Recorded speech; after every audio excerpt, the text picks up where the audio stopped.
topic at hand. We got UFC Nashville, Derrick Lewis against Teixeira, a new heavyweight, not the Glover Teixeira, but Taliesin Teixeira. So Derrick Lewis said something very interesting about this particular topic at hand, right?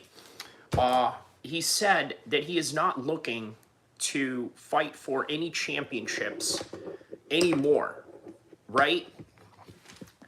And that's interesting because let's go, Marty Miller. Shout out to you, my man.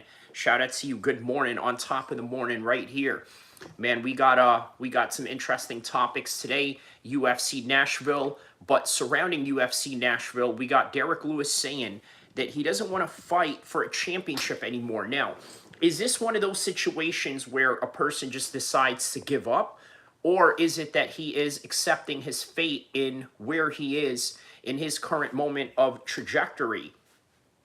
He's already fought for the title, probably multiple times, one with Daniel Cormier. I think that's about it, right? That's the only shot that he ever got was against Daniel Cormier, and then nothing ever came of it after that. But the reason why this is interesting that Derrick Lewis brings this up, right? The reason why this is so interesting. Do you guys remember when TJ Dillashaw got into it with Kevin Holland? He basically said to Kevin Holland, well, you're never going to be champion. I don't know why you keep doing this, right? But different guys have different reasons why they fight. Now, take a look at Jim Miller, for example. Who is your favorite UFC fighter? Chand Kadu asked. I don't really have a favorite UFC fighter. I live in Sacramento, California, by the way. So basically California, if you're asking Chandu. So the reason why that's interesting about with Derrick Lewis, right? Because certain fighters have different reasons and trajectories why they want to, let's say, compete, even if they're not going to compete for a title. Now, obviously, with Kevin Holland, he's in constantly exciting fights. He's in fights where, he constantly gets bonuses. So this is a very lucrative option for him. Jim Miller is another example of this. Jim Miller is a guy that says he's not looking to get a title shot. He's not looking to, fight, any top 10 guys or anything like that. He's just happy where he is at, coasting and fighting the guys that he knows that he can fight, right? Even Conor McGregor mentioned that, hey, you know what? As I get older, I'm going to start adjusting the competition, sort of understanding the twilight of his career. Marty Miller says, I think Holland could possibly fight for a title if he stays at 170. Very true, but you're not going to convince my man TJ Dillashaw of that, okay?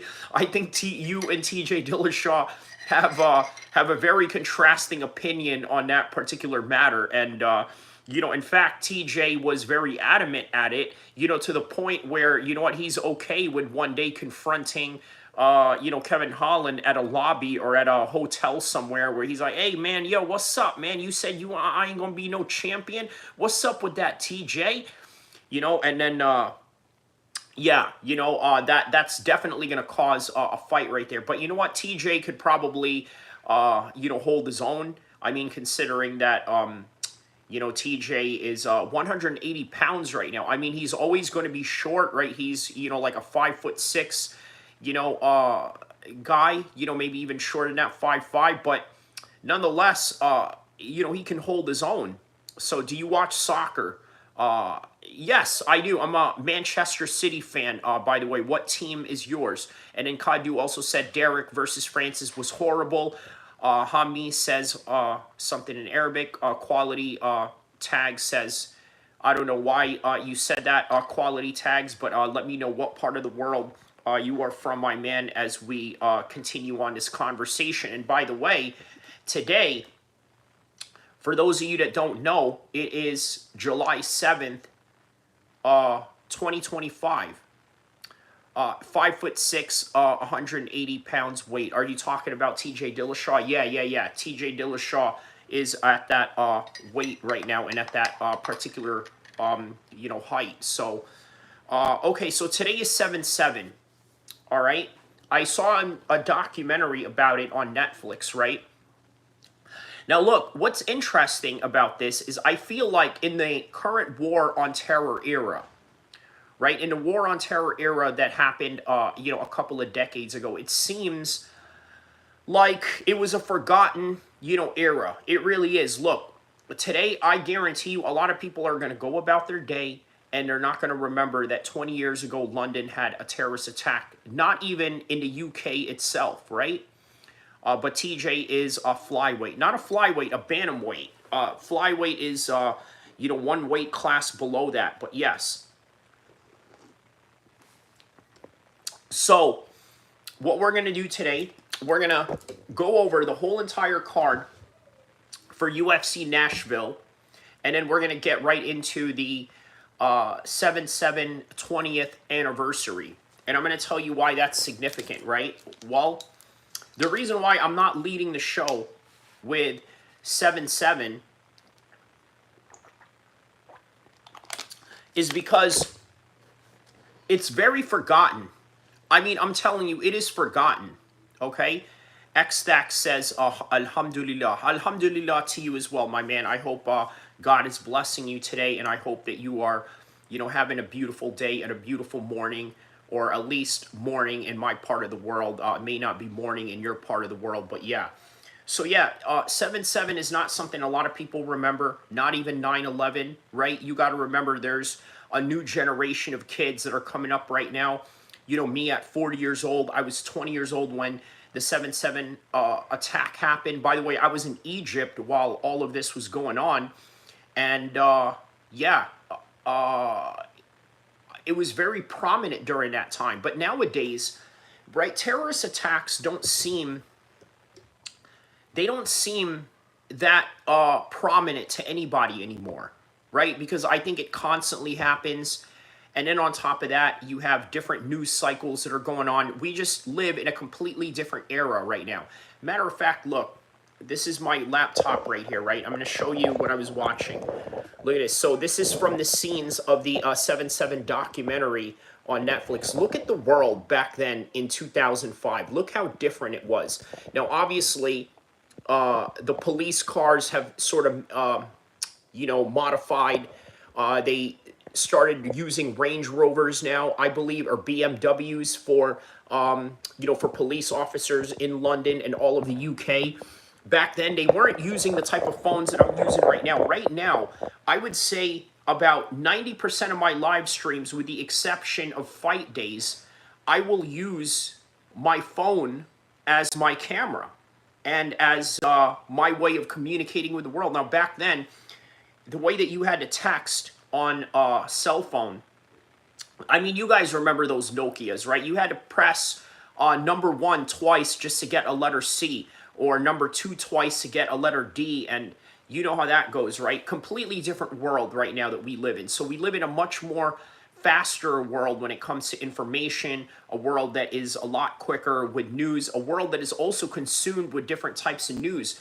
So it is no wonder that in conclusion to that particular monologue that I'm going off about, that many people have forgotten about, July 7th, 2005, right? Very forgotten, and you know what? People have moved on with their lives, but we're not going to forget about that event today. We're going to talk about that event, but first, we're going to talk about UFC Nashville right now. So let's get to it right now. So I'm going to put on the timestamp, right? Because I love to put on timestamps, right? The reason why I love putting on timestamps is because if you're going to come back later on, you're going to know where to reference, X, Y, and Z. So all right, here we go. Let's get to this right here.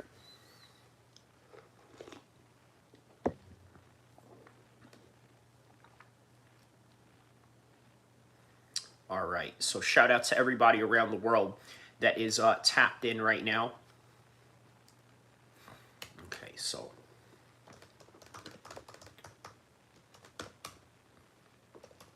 All right, so welcome to UFC Nashville full card analysis. Okay, there we go. Now we got that in the timestamps. Okay, so let's take a look at the card for UFC Nashville. So the first fight of the night with UFC Nashville, fight night, Teixeira versus Lewis. Okay, we got a good card ahead of us.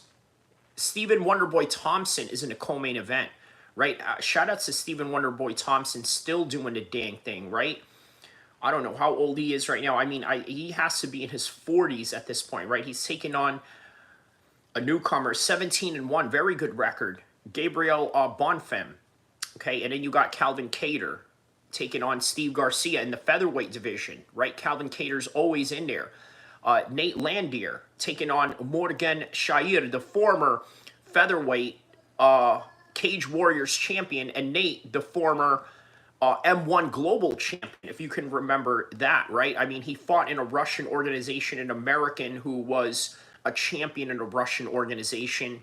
It's not an easy feat to do that, right? I mean, you would imagine he probably had tougher competition while he was in Russia rather than when he was fighting in, let's say, the regional scenes of the United States. Vitor Petrino taking on Dejan Lane. And then you got Junior Tafa, right? Junior Tafa, the Tafa brothers are always in every card, right? Taking on Tukos. We're just going to call him Tuco. I don't like saying his name multiple times like that, but on any regard, yeah, you got Max Griffin taking on Chris Curtis. Now, that's a great fight right there, right? You know, Max Griffin, somebody that I'm very familiar with in the Sacramento area. Chris Curtis, obviously the training partner of none other than Sean Strickland, right? Got into a little bit of that fight, that little bit of that scuffle. Jake Matthews taking on Chidi Njoski, okay, at welterweight division. Lauren Murphy taking on Eduardo Mora. And how about this? Top heavyweight contender right now. These are two top heavyweights, by the way. Kennedy and Jake Shue taking on Walter Walker, the brother of none other than, what's his name? Johnny Walker, right? The light heavyweight. So Mitch Ramirez taking on Mike Davis. And then the beginning of the card, you got Fatima Klein taking on Melissa Martinez. So both with very good records, right? 8-1, Melissa Martinez, 27 years old. Fatima Klein at 24 years old, 7-1. All right, let's take a look at the past fights that Martinez has had.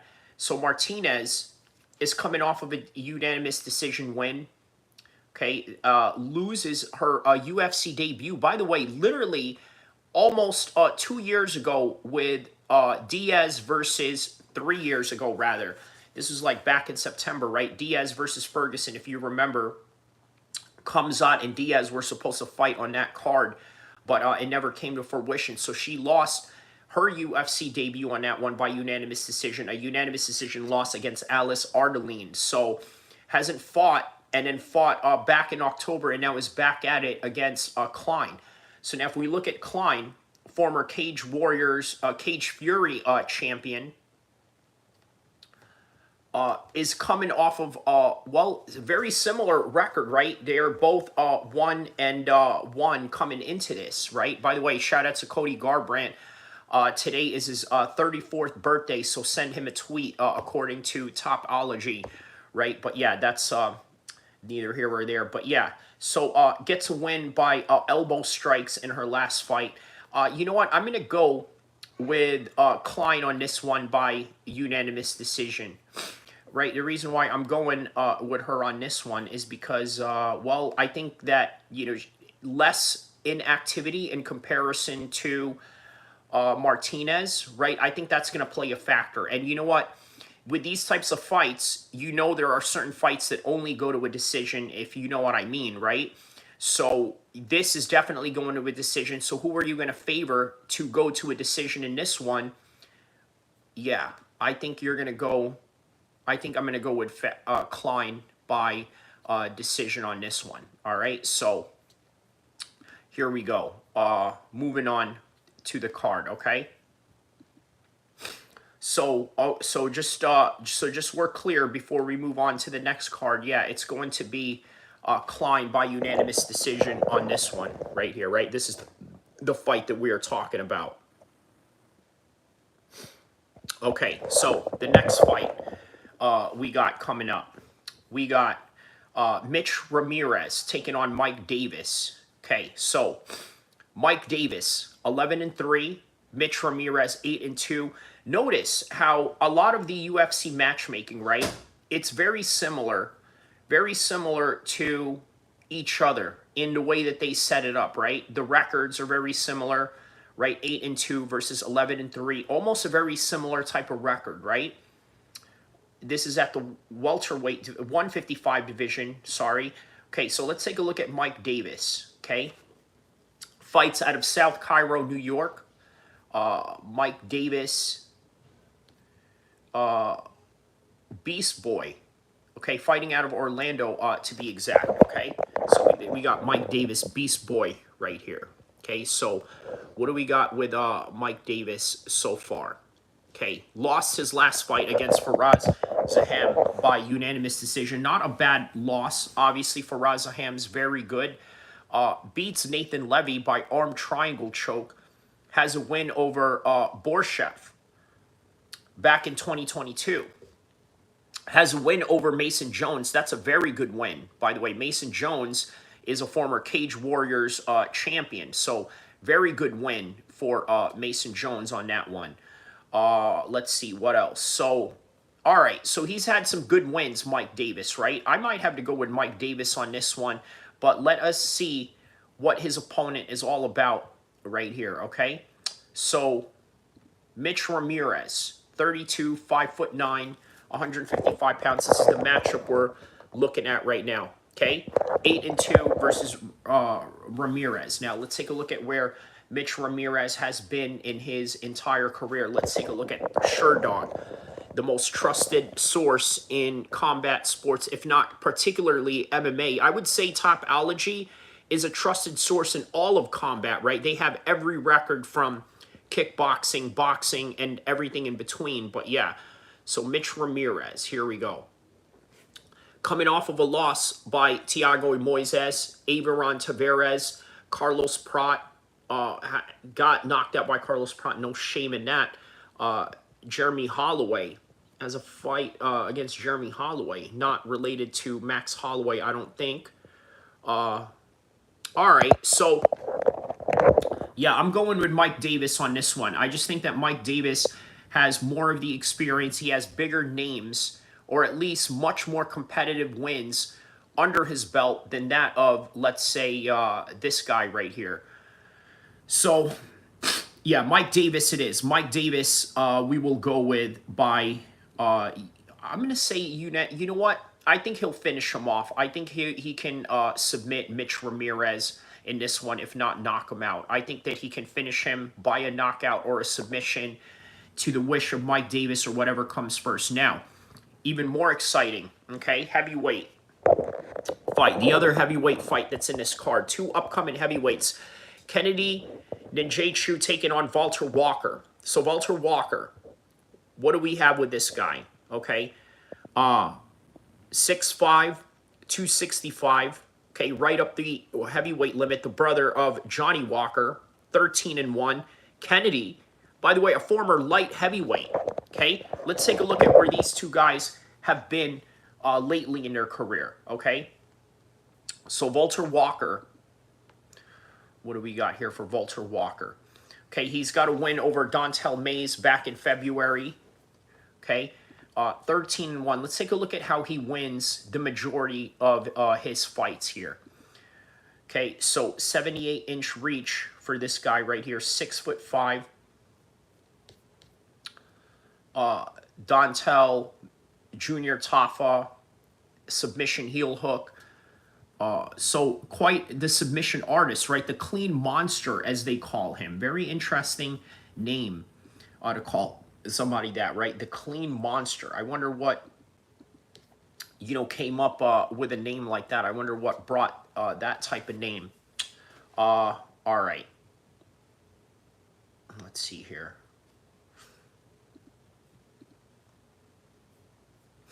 Okay, so before winning against Dontel Mays and Junior Tafa, he's got a decision loss against Lucas Bresky.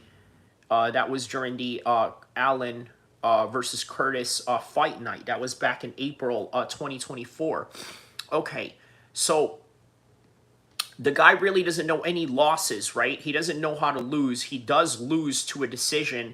I don't think Kennedy is going to take him to a decision on this one. I think that he's going to beat Kennedy, right? I think Kennedy is, he's a good heavyweight, but not a sizable heavyweight. Now, look, he has the height to fight heavyweight, but I think he's going to get out grappled by Volter on this one. I see Volter winning this one by unanimous decision. So, all right, moving on to the next topic at hand, right?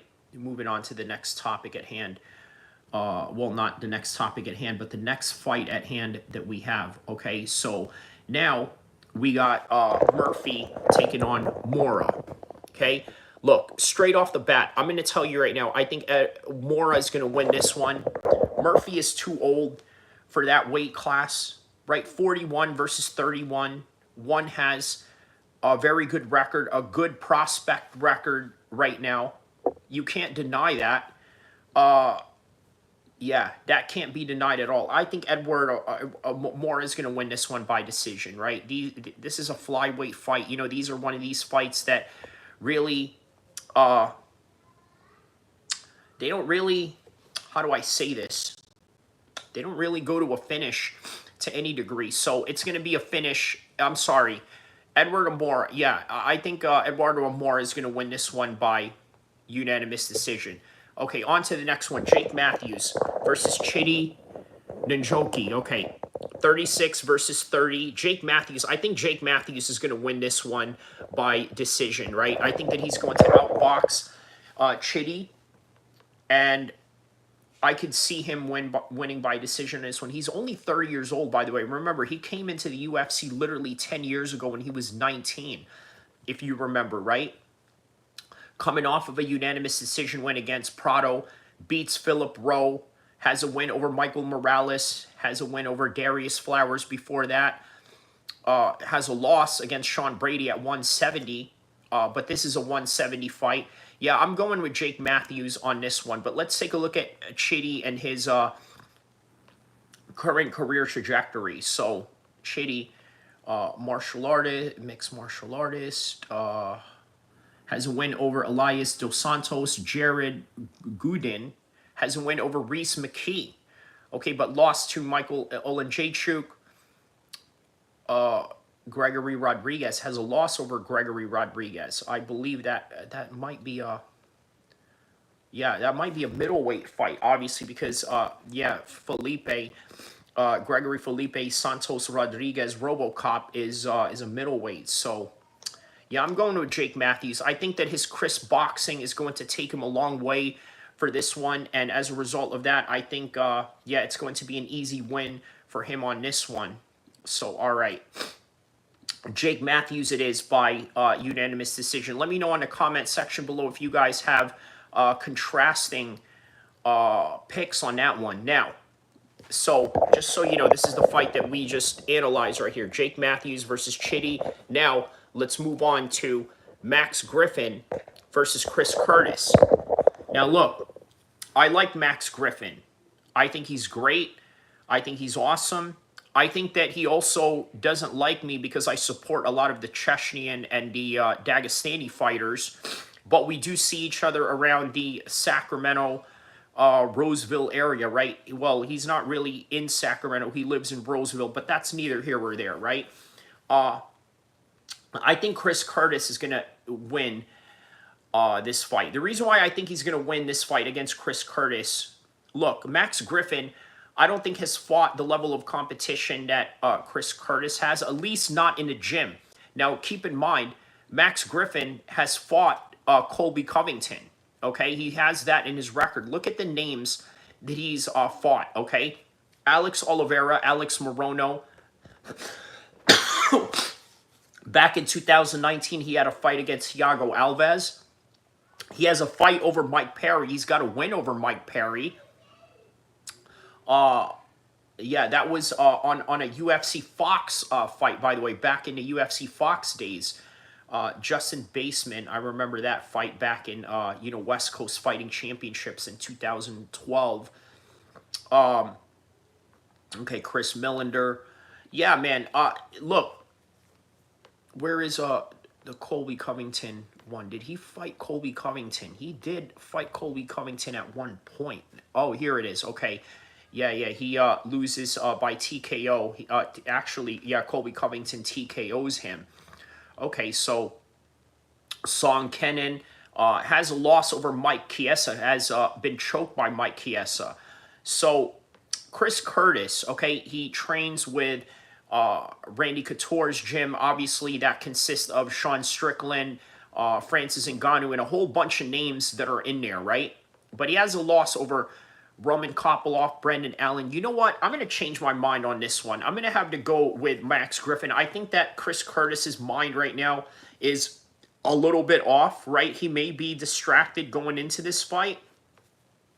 And you can talk all the punches and kicks all you want, all the accolades and the different resumes that they've built up. But I think that Max Griffin is going to come in here game tight, heavy, and I don't think Chris Curtis is going to be prepared for that. I think this is Max Griffin's fight to win. I think he's going to outpoint him. He's going to outstrike him. And I may even see a scenario where he outgrapples Chris Curtis, right? So, yeah, I'm going to go with Max Griffin for the win on this one. All right, so moving on. We got Junior Tafa taking on Tuco. Okay, so Junior Tafa. Look, these guys right now, they're at a 50-50 record in their careers right now, right? Junior Tafa, let's pull up these guys right here. Junior Tafa, 28 years old. Tuco, 35, 6'2", 6'3", both virtually identical, right? I could see this one go to a decision. Look, I think this is one of these cards where many of these fights are going to go to a decision, and a lot of people are going to be very upset about it, right? They're going to say, oh, it's a boring card. It was this, that, and the other. I can absolutely see that, right? Okay, so what is this? Bilal Muhammad dismisses Ian Machado Gary call out Chat GBT fuel. Wow, okay, uses Chat GBT to trash talk. All right, that's a video in and of itself to make. Okay, so let's take a look at Junior Tafa's past fights, okay? Okay, so he's a former kickboxer, by the way, and also has a record in professional boxing. Okay, he's got an extensive Muay Thai record, by the way. But yeah, has a win over Sean Sheriff. Okay, that was back in the Royval versus Tyra fight night card in October. Has lost to Walter Walker. Has a loss over Marcos Rodrigo Lima. Parker Porter, he's got a win over Parker Porter. All right, so yeah, very 50-50 type of guy, right? Let's take a look at Tuco. All right, Tuco is from Florida. Okay, but he's British. Okay, he's got a British flag. Okay, interesting. Okay, he was born in London, I assume. By the way, remember, London is a big topic to this live stream as well. So we're going to go over, yeah, the 7/7 20th anniversary and what have you. So, okay. Okay, so he trains with Henry Hooft. Okay, so that's why he's in Florida. Okay, has a losing streak. Lost to Navajo Sterling, Sai in his last fight. Rear naked choke before that. Has been knocked out. Look, I think Justin Tafa knocks this guy out. Yeah, I'm going to go with a knockout by Justin Tafa. Justin Tafa is going to get a knockout on this one, and it will probably be in the first round. I'm going to say that in the first round, he's going to rush him, and he's going to go for the knockout. He's going to rock him, and then he's going to go for the finish. Moving on, next fight coming up. We got Vitor Petrino taking on Dejan Lane. Now, Vitor Petrino, okay, submission artist to the max, okay? Very good submission artist. Nothing to play with, okay? I think he's going to get a submission win in this one. Now, look, his last 2 fights, he's been on a losing streak, right? This guy used to be undefeated. Now, does that mean that he's going to lose this one because he lost to Dustin Jacoby, got finished by Anthony Smith? He got finished at light heavyweight, by the way. I believe this guy's a former middleweight. He's fought in middleweight before. So, I believe so. Yeah, he has a light heavyweight debut. And then after that, he went on to fight middleweight. Okay, so prior to that, he has a win over Modestas Bukauskas, Marcin Petrano, Tyson Pedro, by the way. He's got a win over him by a decision. So let's take a look at his opponent, Dejan Lane. By the way, I'm favoring Vitor on this one, okay? So Dejan Lane. This guy was a former NFL guy. Okay, or at least a college football. Okay, he was a former NFL guy. Jacksonville Jaguars, Kansas City Chiefs, Detroit Lions. Okay, he's beat Robles Pizanches, Mario Pinto. He's had 2 fights against Justin Taffa, but then loses the second time around. Right, months later, they fight in the summer of 2023, and then September they came back 293. Sydney, Australia, gets knocked out. I'm gonna go. Yeah, I'm gonna go with Vitor on this one. I think by decision. I'm gonna go with decision by Vitor on this one. Okay, so moving on to the card. Okay, moving on to the card. What do we have here? We got Nate Landwehr taking on Morgan Charrier. Now, look, I think Nate Landwehr is going to win this one. Morgan Charrier, when he was Cage Warriors champion, they were trying to keep him for a little bit longer.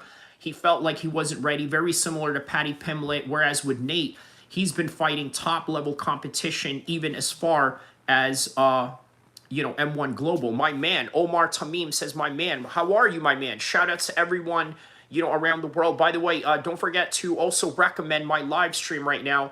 A bit of a struggle right now with this live stream. Maybe the topic is not interesting. Maybe people are just not interested in UFC Nashville. But I will talk about London, the London 20th anniversary bombing that happened 20 years ago, right after I go into this full card analysis right here. So, yeah, shout out to you, Omar Tamim. All right, so, yeah, I'm going to go with Nate Landwehr on this one. Let's take a look at his past career trajectory going into this fight. So, Nate Landwehr, okay, has a loss over Doho Choi back in UFC 310. Prior to that, has a win over Jamal Emmers. Lost to Dan Ige by a decision. Okay, Austin Lingo submits him by rear naked choke. Whereas with Morgan Charrier, okay, so this is former Cage Warriors champion versus M1 Global champion at the featherweight division. So Morgan Charrier, French fighter. Let's take a look at his the last pirate, by the way. Very interesting name to say the least. So he also is coming off of a loss against Nathaniel Wood. Has a left hook win over Gabriel Miranda. Has a split decision loss against Shepe Mariscal. Okay, very tough fight that was. I'm going to go with Nate Landwehr by unanimous decision on... No, you know what? Morgan Charrier. We're going to go with Morgan Charrier by unanimous decision on this one. I think Nate wears a lot of damage, right? I think a far more than Morgan Charrier. I think it's going to show in that fight. So, all right, moving on. Moving on to the card. Calvin Kattar taking on Steve Garcia. Okay. Calvin Kattar's very good, man. I think this is a 50-50 fight. Let's take a look at where Steve Garcia has been in his last fights. This is a guy that's not to be played with. By the way, he trains at Jackson's MMA, so that is significant to a certain degree. He's on a hot winning streak right now. What is this? After Chase Hooper, he loses back in UFC 75 against Heizer Machate, right? First round knockout back in Singapore. Then he's off and running from there, knocks out Chase Hooper, gets a body kick win over Shaylon. then elbows, knockout Costa, gets a win over Choi Sung-yu, and then after that gets another knockout by Kyle Nelson. I'm going to have to go with Steve Garcia on this one. Calvin Kattar, I think, is badly damaged. You take a look at the Max Holloway fight that he had, right? I mean, he's absolutely damaged to the max. But it's 4-fight winning streak versus 4-fight losing streak. Look at the losses he's had. Split decision loss against Josh Emmett. Really no shame in that. Arnold Allen, he gets finished by Arnold Allen. No shame in that. Arnold Allen is, top-level competition. Loses to Aljamain Sterling in UFC 300 by unanimous decision, and then gets a loss against Yusuf Zalal by unanimous decision. Yeah, look, not indicative of anything, but I think Steve Garcia might finish him. I think he's going to be overcommitted. I think Steve Garcia is going to hit him with a counter shot of some sort, and that's all that she wrote. He's on a knockout streak. I think he's going to continue that with this guy right here. So, yeah, I'm going to go with... I'm going with Garcia on this one. All right, co-main event of the evening.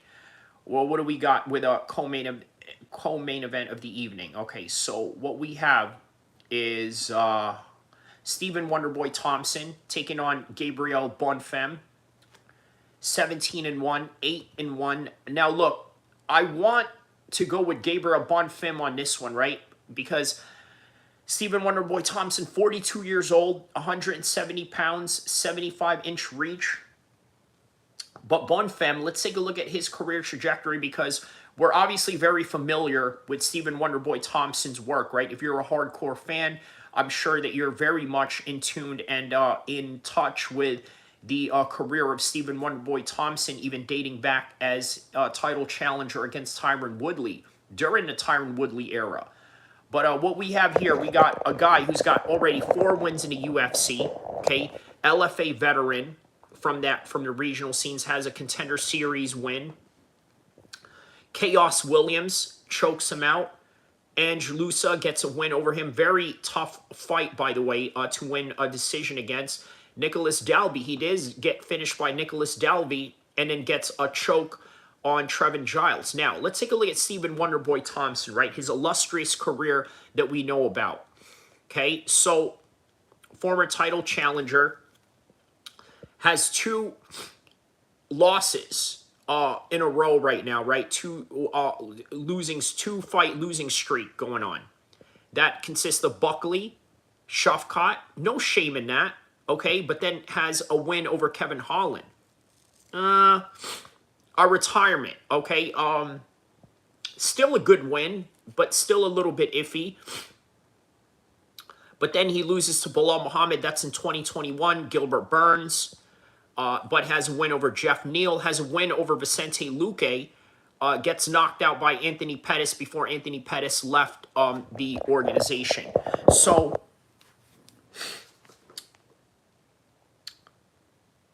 I might actually see him win by a decision on this one, right? I'm going to take the bold... Nah, you know what? No. He's 42 years old. I'm going to have to go with Bonfim on this one, right? I think don't be surprised if Stephen Wonderboy Thompson also retires in this fight, right? I can see it, right? If he gets knocked out or slept, I think, yeah. Marty Miller says, gotta respect Thompson still doing the damn thing. For sure, he is. He's doing the damn thing. But, man, honestly, Marty Miller, answer me this, right? Do you see him winning against Bonfim on this one? A kid who is 17-1, right? Considering that Stephen Wonderboy Thompson is coming in here with, a 2-fight losing streak. Prior to that has 1 win. And then prior to that has another 2-fight losing streak. Whereas with this guy, they're looking to have him make a name off of Stephen Wonderboy Thompson. Now, look, this is, for those of you, obviously, you see the, pro wrestling belt behind me, right? I get a lot of questions on that. Sort of a good conversation starter, right, when it comes to wrestling fans, because obviously there's a lot of former wrestling fans that became MMA fans, so there's a cross-correlation to that, right?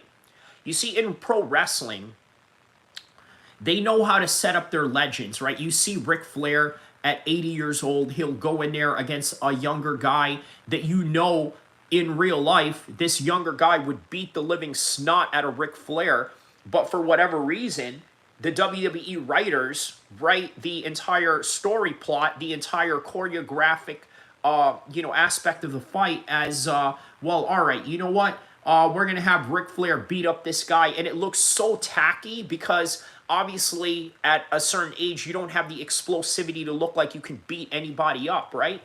That's how they treat old legends in professional wrestling. In MMA, this is what they do. They set you up. You're Stephen Wonderboy Thompson, great. We're going to set you up with Gabriel Bonfim. You're Shogun Hua, we're going to set you up with the Ukrainian fighter that is coming up, has no name. I don't even know his name yet. I'm a hardcore fan, but I know that he fought him. Right? So that's how they treat legends in this sport. BJ Penn, they made him go through the ringer. If you remember, they used him to bring up Rory McDonald. And then next thing you know, they use him to bring up this guy and that. Next thing you know, he's in there against Ryan Hall. Yeah, man, you know how that goes, right? So Marty Miller says, probably not, unfortunately. What's the fighting style of this guy he's fighting? I don't know him. The fighting style of Gabriel. So the fighting style of Gabriel, I believe he's a jiu-jitsu guy, but obviously that's not always indicative of everything, right? Because nowadays, a lot of fights are sort of contested on the feet, right? Which you would think would give Stephen Wonderboy Thompson an advantage. I think he's I think he's just an MMA fighter, right? I think he does have a Brazilian jiu-jitsu background. He is Brazilian, so he does have a lot of submissions in his record. So I would say, yeah, he's a jiu-jitsu guy. Now, on the striking aspect, I would say that obviously the explosivity of Stephen Wonderboy Thompson is not going to be there, or it's not going to be prominent at 42 years old. So, yeah, I think Bonfim is going to take this one by decision. Now, all right, now on to the main event. I got a shocker of a prediction for the main event. Okay, Lewis versus Teixeira. And it kind of correlates to what I was talking about with Derrick Lewis earlier in the stream. I had mentioned it. Derrick Lewis said he is not looking to fight for the title. And this worries me a little bit, okay? You're in here against an undefeated guy, 8-0, Taliesin Teixeira. You're saying you don't want to fight for the title. You just want to be a taxi driver, he says. You need to get out of the game. You absolutely need to get out of the game. Taliesin Teixeira is looking to be a champion. He's looking to knock your head off. He's not looking to get in there and coast. And just like similar to earlier, one of the chat members here, Kadu, he mentions that Derrick Lewis, what did he mention here? Oh, the Derrick Lewis Francis Ngannou fight was very boring, right? Now, look, if Derrick Lewis tries to fight like that to Taliesin, I think it's going to be a problem. Let's take a look at Taliesin's past record, okay? Taliesin Teixeira. Okay, so 8-0. By the way, let me put up a screen right here just so you guys can have a visual of who I'm talking about, right? So there's Taliesin Teixeira, and then obviously Derrick Lewis, very popular figure in the world of MMA, right? It feels nice to be the hunter and not be hunted for once, John Jones. Do you think John has become a serial killer? Well, I don't know about that. I mean, I don't know what would indicate that. Let me tell you, John is not the guy to mess with, right? Like in any capacity. Obviously, he could beat your ass, with no exceptions about it. But at the same time, the guy is strapped, and he's demonstrated multiple times that he's willing to shoot at you if need be. So, all right, let's take a look at Taliesin Teixeira, right? Has a win over Justin Tafa, has a win over Arthur Lopez, right? All finishes, head kick, punches, elbows. Look, man, I think he's going to get finished by I think he's going to finish Derrick Lewis on this one. And look, I know that's not very popular here, considering that they're fighting in Nashville, Tennessee, sort of like Derrick Lewis's backyard in a way, right? You know, he's from the South, he's from Texas, Tennessee, kind of has a connection, you know, to that region.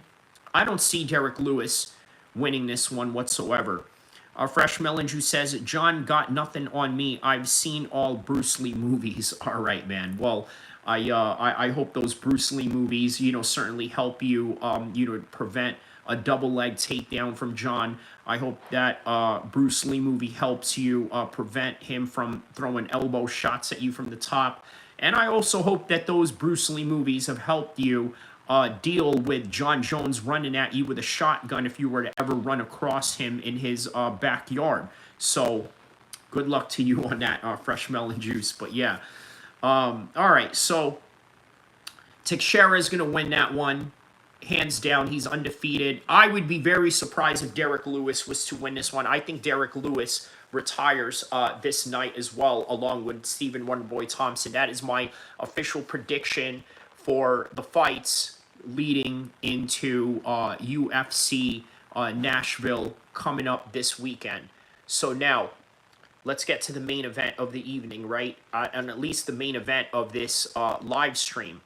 I've seen Rambo 2. All right, well, then that makes you, I guess that makes you a Green Beret by just natural nature, right? You're a Green Beret, I suppose, because you've seen Rambo, but all right. All right, so today is 7/7, okay? All right, let me put this in a what do you call it? Let me put this in a timestamp, okay? Just so I can everybody hit the like and subscribe button right now. I'm about to give a monologue on 7/7, okay? So let's take a look at some news clips of 7/7. Let's see if the news is even paying attention to this, right? If there's anything in the news that would indicate this today. 7/7 anniversary.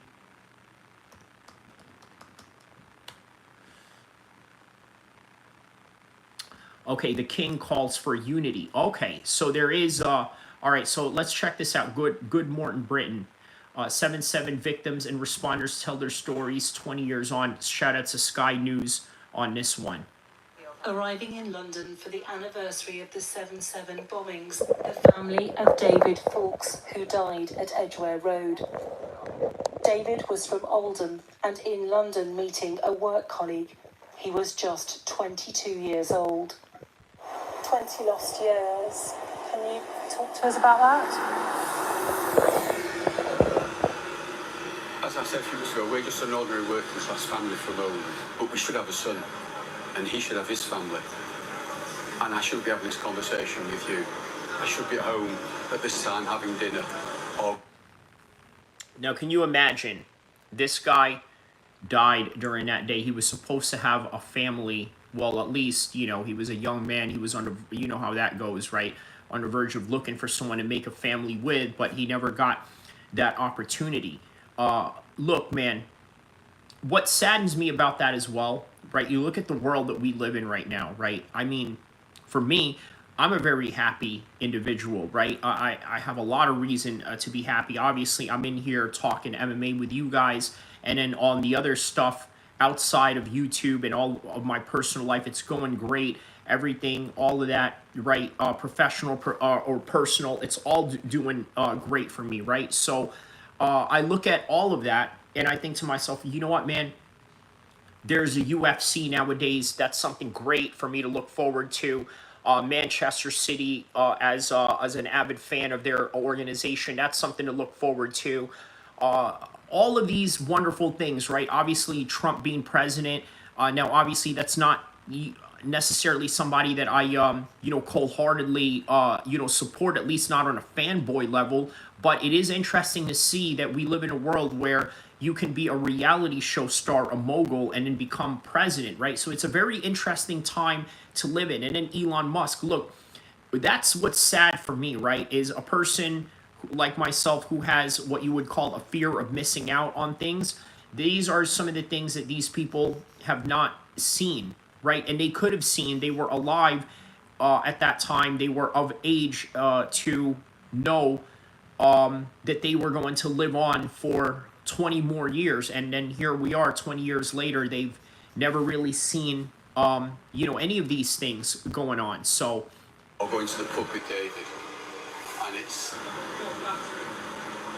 not possible to describe the feeling of having your son murdered in such a pointless way. Over the last 20 years, Graham Fawkes has become a leading campaigner for the victims' families. He still believes there are unanswered questions about events leading up to the attacks. And so even till this day, people are complaining that there's still unanswered, events, unanswered situations going on with this particular bombing. Now, I don't know what those are, right? I mean, you would think like, okay, you know what? We already know. We know who the perpetrators are. They've already died, obviously, because they were suicide bombers.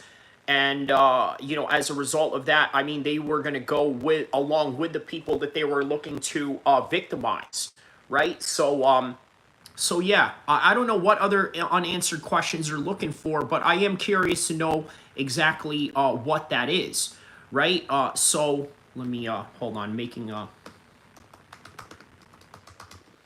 I'm making a thumbnail to this live stream as I am doing the live stream, by the way. So, yeah, please bear with me as, I pause for, just a little bit. So, yeah, I'm just curious to know what exactly that is. What is the unanswered questions that they are looking for 20 years later? Because you would think that, everything has already been answered, right? But, again, one never knows. So, okay, let me, all right, here we go. And what was known about the bombers. Public inquiry is no, because at a public inquiry, people can be compelled to come and give evidence. At an inquest, they can just say, no, I'm not coming, and that's what happened. Others share that view, like Adrian Healy, who survived the Edgware Road attack. Okay, so they're going to talk to a woman who survived this. Look, there's a thing called, survivor's guilt, right? That's a real thing. Look, I want to say to people that have had survivor's guilt, this is what I want to say to you, right? Here's something you have to understand. It is not your fault what happened, right? It is on Allah and what He has written to have happened. So there was nothing that you really could have done. And I think that's really important for a lot of people to understand, right? People really need to understand that. Yeah, there's not really much that you can do about, X, Y, and Z. So, yeah. All right. Despite of his own injuries, the former combat medic was credited with saving the life of fellow passenger Danny Biddle. Initially it was just dead quiet, and then a lot of people started screaming. It's a different type of scream, fear and pain, and Danny was bleeding a lot through his leg, and I had to sort of stem the blood flow to use my belt and my shirt as a tourniquet. I remember putting my hands into saying to Danny, this is going to hurt, and I put my hands into his leg to try and find his femoral artery and try to stem the blood while I put the tourniquet on. In London's Hyde Park, steel pillars now stand in remembrance of those who died. To mark the 20th anniversary of the 7/7 attacks, survivors and bereaved families will gather for a special memorial service, remembering the 52 people who lost their lives and the more than 700 who were injured. In the 2 decades that have passed since those lives were taken, the Metropolitan Police say lessons have been learned, with a significant shift in its response to counter. Yeah, so fresh melon juice, it's on it's on Alan. You mean Allah? Yeah, it's on Allah. Look, meaning that Allah has written what has already happened. You know what I'm saying? I think anybody that's gone through survivor's guilt, or I mean, for the worst case scenarios, let's say if you accidentally maimed someone. This is an important thing to understand, that it's not your fault. It's not your fault, because there's nothing that you could have done, right? Especially if you're not the one that orchestrated it, you're not the one that's victimizing people, right? Like, how dare you even say that it's your fault, when you just happen to run across it, right? That's primarily what I mean. And look, people really need to understand that, who gone through that, because you know what? It does affect people in a very negative way. And yeah, unfortunately, yeah, people really need to, understand, what it is. You know what I mean? In terms of understanding survivors' guilt. So, all right, let's move on with the news clip. Terrorism. The changes that brought policing and our security services, particularly MI5, much more close together, so that we now have the closest joint operating arrangements anywhere in the world. And secondly, counter-terrorism work became something that wasn't just about what was based in London, and a network was built with bases in all of the regions across the country. 20 years after 7/7, the government says Islamist and right-wing extremism continue to pose Britain's biggest threats. Lisa Holland. Now, notice how they mentioned the Islamist threat, right? That is true. It is still a threat in the UK. That is absolutely true. There's no doubt about that. But at the same time, they also mention, right-wing terrorism, right? And I don't know, man. You know what? I know that there's the EDL. I know there's Britain First. I know there's all of these groups that they have going on there. But I don't know if that is really, I don't know if that's really what it is, right? I don't know if that has anything to do with, a threat to the UK or anything like that. But who knows, man? So, all right, hold on just a second. I'm gonna step out for like 5 minutes, a little bathroom break, for a second. Hold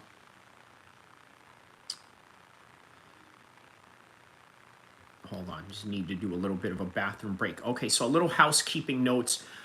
During the 4th of July, I made a video regarding 4Extra, right? He had this situation where he blew off his hand, a social media influencer in LA, right? He was a Crip, blew his hand out, and yeah, I'm gonna show this to you guys while I use the bathroom real quick. Okay, a little exclusive right here. So, oh, hey, you see what happens, Brodusky, when you do the devil's work? You know what I'm saying? You surround yourself with people like Adam 16 in a real way. Adam 16 probably gave me them fireworks in a real way. Brodusky, kaboom, this hand, there you go. Oh, whiskey, you're done for, Brodusky. You know what I'm saying? You're trying to be a big bad wolf, trying to bully people. You see how you did 607? Oh, kaboom.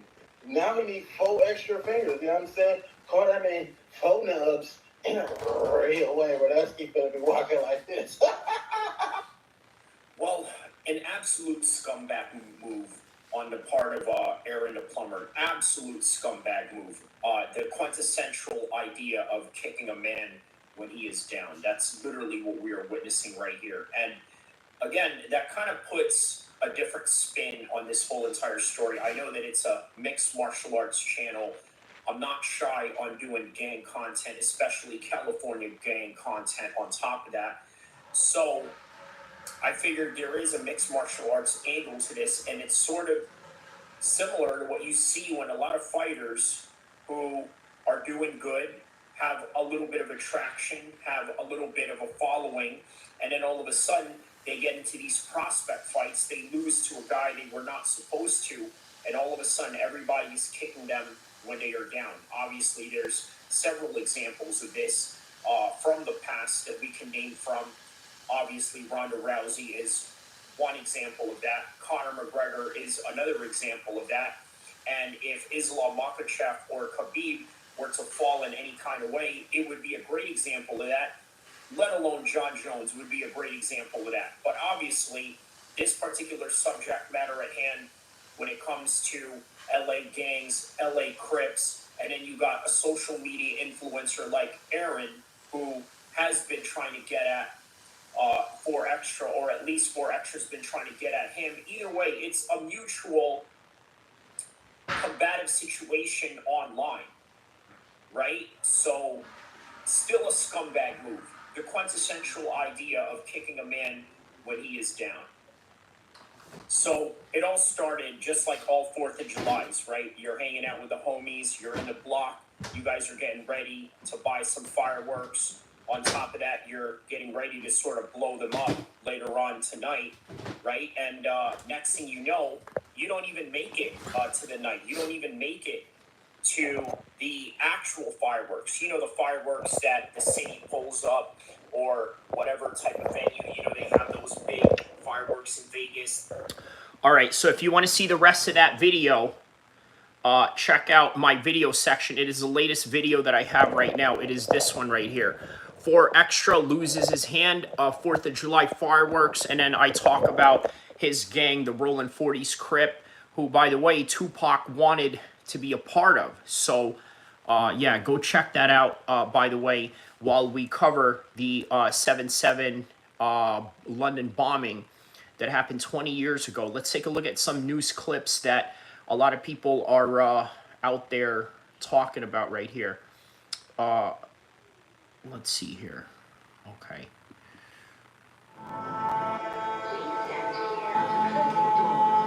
All right, so shout outs to the Sun.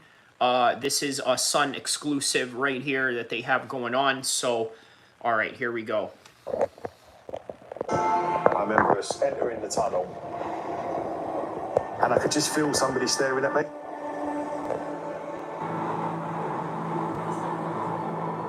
I see him lean forward and then look along the carriage. Now, this gentleman right here was featured on the Netflix documentary that I was watching. So, by the way, this man is now on a wheelchair, you know, after the years of that horrendous attack that happened to him. About to say, what are you looking at? I just see him put his hand in the bag.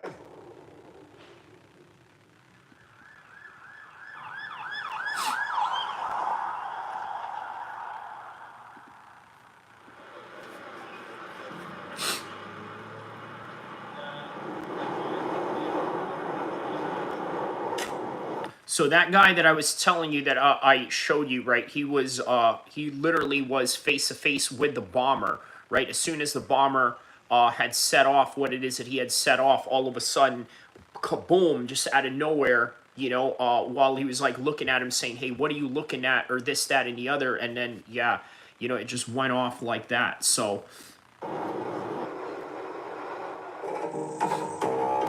On July the 7th, got up, went to work. I remember quite clearly, I was the most junior of all reporters at The Sun. I would travel into London on the tube. Getting on the tubes at around that time, around 8 a.m, they were absolutely rammed. There was no breathing space. You were crammed in like sardines. It was obviously nice weather too, it was the summer, everyone's feeling good, and it felt like London was the best city in the whole world to be in at that moment. There was, at that time, a definite threat. This really went back to 2001 and the 9/11 attacks. John Stevens, the Metropolitan Police Commissioner, had said it was not if, but when a terrorist attack.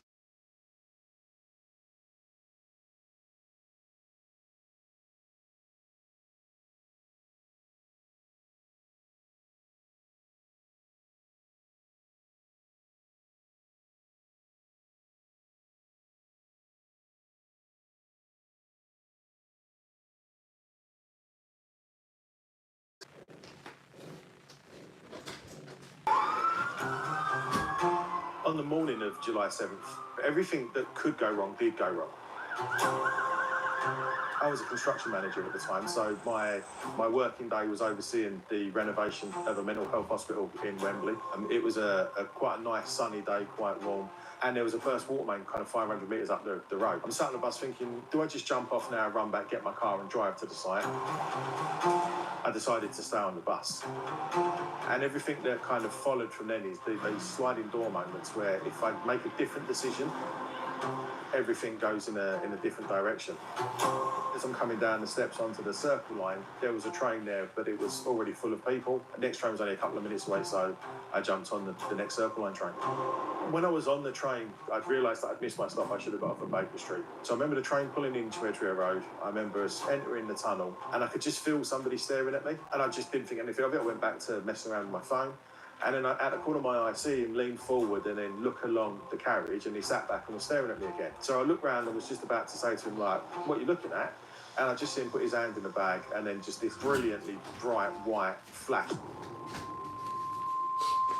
All right. I had no idea what had happened. Okay. If I'd make a different decision. Okay, let's go back to this one right here. I decided to stay on the bus.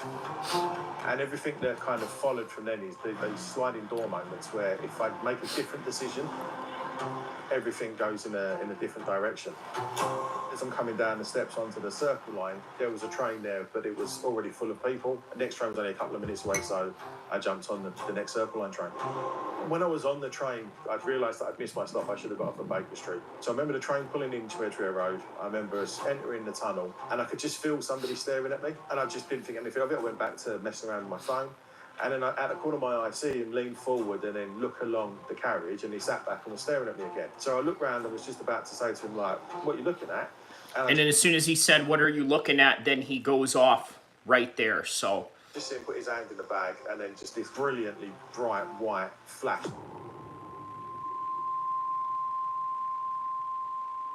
I had no idea what had happened. In my head, I thought there'd been either a train collision or electrical explosion. I could see my arms and hands were on fire.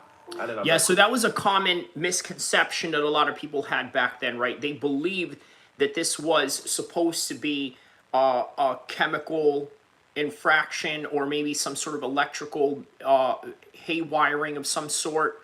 So, yeah. Quickly looked around to see what was around me, and that's when I saw the first dead body, and I thought I was going to die. Wherever I looked at and wherever I looked, the next thing I saw was worse than what I'd previously seen. It was like hell on earth in there, and I wanted out, and if dying was the only way out, I was fine with that. I just didn't want to die alone. I was terrified of dying on my own. People were anxious to find out what happened. Speaking to contacts, they're very much a feeling that this was going to be homegrown terrorists who were responsible. The name. So, they already knew off bat that this was going to be homegrown terrorism straight off the bat, right? But they never really knew until later on they found IDs and they found documents on the people that were involved, so. Came out quite quickly. Mohammed Sadiq Khan, he worked in a primary school with children who maybe struggled with some sort of aspects of learning. Tanweer, he worked in his mum and dad's fish and chip shop. They played football with their mates in the street. One of them was very keen on cricket. They were just normal lads. I remember being really struck by that and thinking, how can you go from that to doing something like this? Now, look, a lot of people always say that whenever they run across a terrorist, right, well, they were just normal people. They were normal lads. They played football. They played soccer. They did this, that, and the other, right? Look, here's something that a lot of people don't tell you about terrorists, right? A lot of them are, yes, fundamental radicals or extremists when it comes to, you know, the religion, but that is the component that you have to understand. Of course, they're going to be normal, but they are going to be dangerous. They're normal because they're more than normal. They're actually very kind because they are living off of a religious code and standard that they are obliged to follow. But then there's also this other element that makes them dangerous, which is the driving force behind why they do what they do.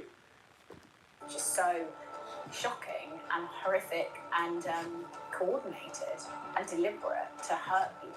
They brought in another local lad, Hasib Hussein, up in West Yorkshire. Jermaine Lindsay came from down in the south. People more senior to me started getting phone calls to go to Leeds and Beeston, where 3 of the 4 bombers were from. It's a working class area on the outskirts of Leeds. It's one of those places where people are generally incredibly friendly. Mainly terraced houses, a lot of the community centred around places like the community centre and sports clubs. The thing that always hit home really was that they were upstanding members of the community. You've got Mohammed Sadiq Khan. Well, there you go again, right? The quintessential, well, they were upstanding citizens of society. And yeah, I mean, I don't know why that surprises people, but it shouldn't, right? Because you never know what is driving the mind of other people. And look, here's another thing you got to understand, right? During that time, you also have to take this into considerable fact.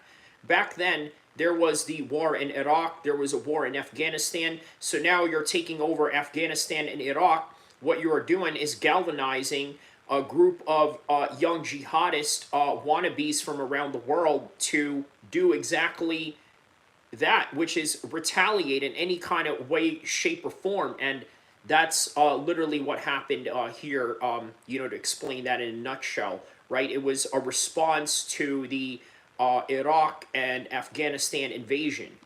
Leader of the 7-7 cell, his married father, people speak well of him, and yet there's another Mohammed Sadiq Khan, who is this indiscriminate killer who wants to end as many lives and ruin as many lives as possible.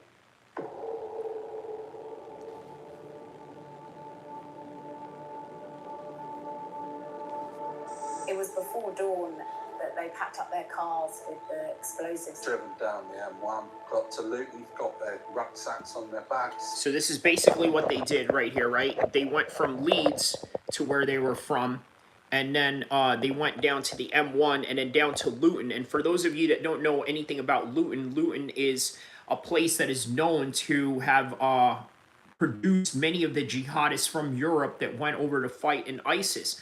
By the way, also a town that Andrew Tate is from. Not only Andrew Tate is from there, also Tommy Robinson, who has become an anti-Islamic figure in the UK, right? So, yeah, just Kadu asks, am I a WBE fan? I was a WBE fan, but I don't keep up with the storylines the way that I used to. There's just too many things going on in the world of MMA right now. So, all right, let's continue on with this video.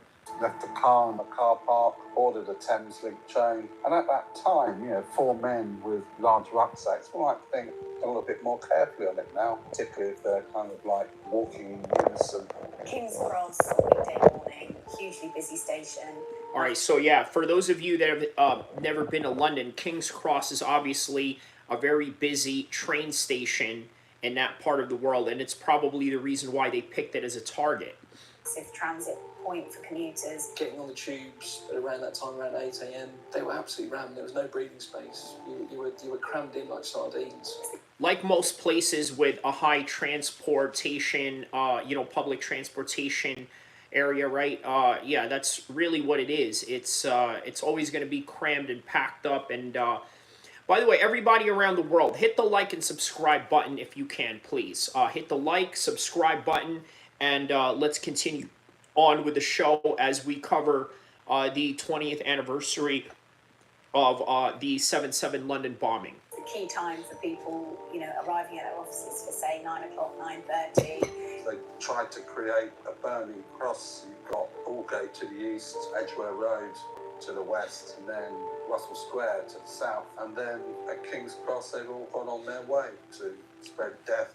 So this was their plan of attack right here, right? These particular areas right here, okay? That was the plan of attack that they had going on right there, so. Distraction to kill themselves and as many other people would be. I was pinned down by one of the side panels of the train, and as I put my hands underneath the metalwork, I could feel into my left leg.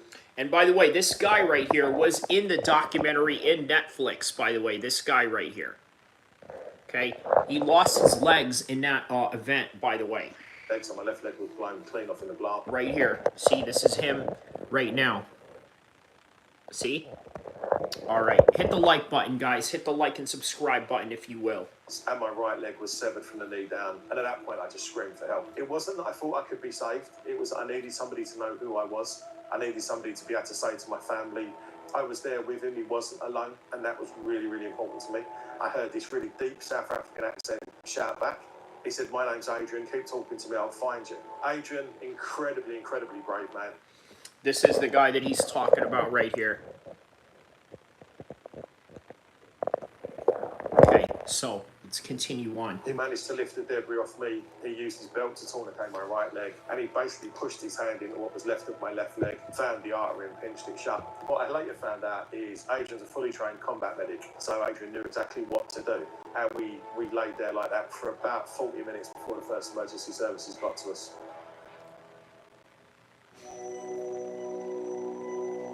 All right, so let's go back in time. November 2004. Wow, man, I remember that day. That was, you know, during the, yeah, my Marine Corps days. But yeah, man, that's, wow. I can't believe that was 20 years ago. That's insane to think about. Oh, light. Hold on a second.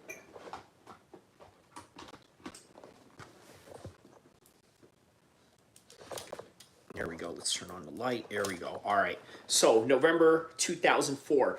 Do you guys remember November 2004? Let's take a look at what the world was like back in 2004. Okay.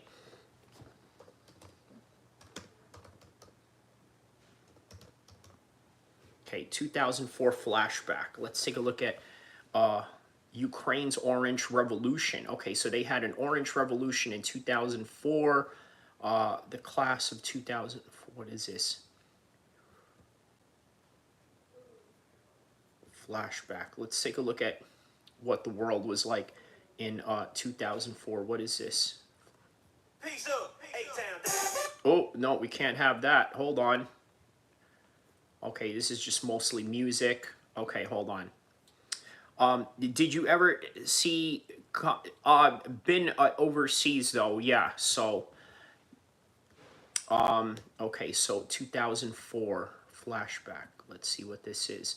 Is this, I'm trying to give context on what the world was like back in 2004. So flashback 2004 war zones. No, what is this?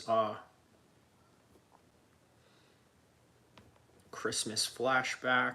Wow, man. Wow, what an insane world was 2004. Did you or did you not order the code red? Santiago. Okay, so top songs from 20 years ago. What is this? What is this? Top song.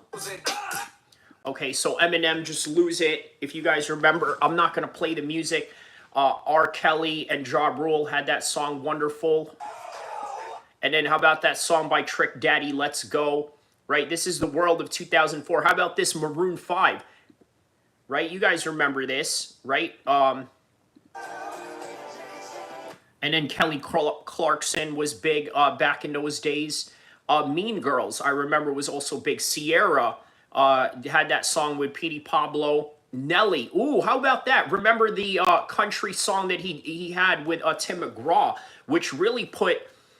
Nelly on the map, right? And in fact, I think Nelly collaborating with Tim McGraw probably, I would say, influenced Beyonce to get into country, right? And then speaking of which, there's Destiny's Child right there with that song, Lose My Breath. You guys remember that? What else? Drop It Like It's Hot. Drop It Like It's Hot. Now, can you imagine, right? Snoop Dogg was hot in the 90s.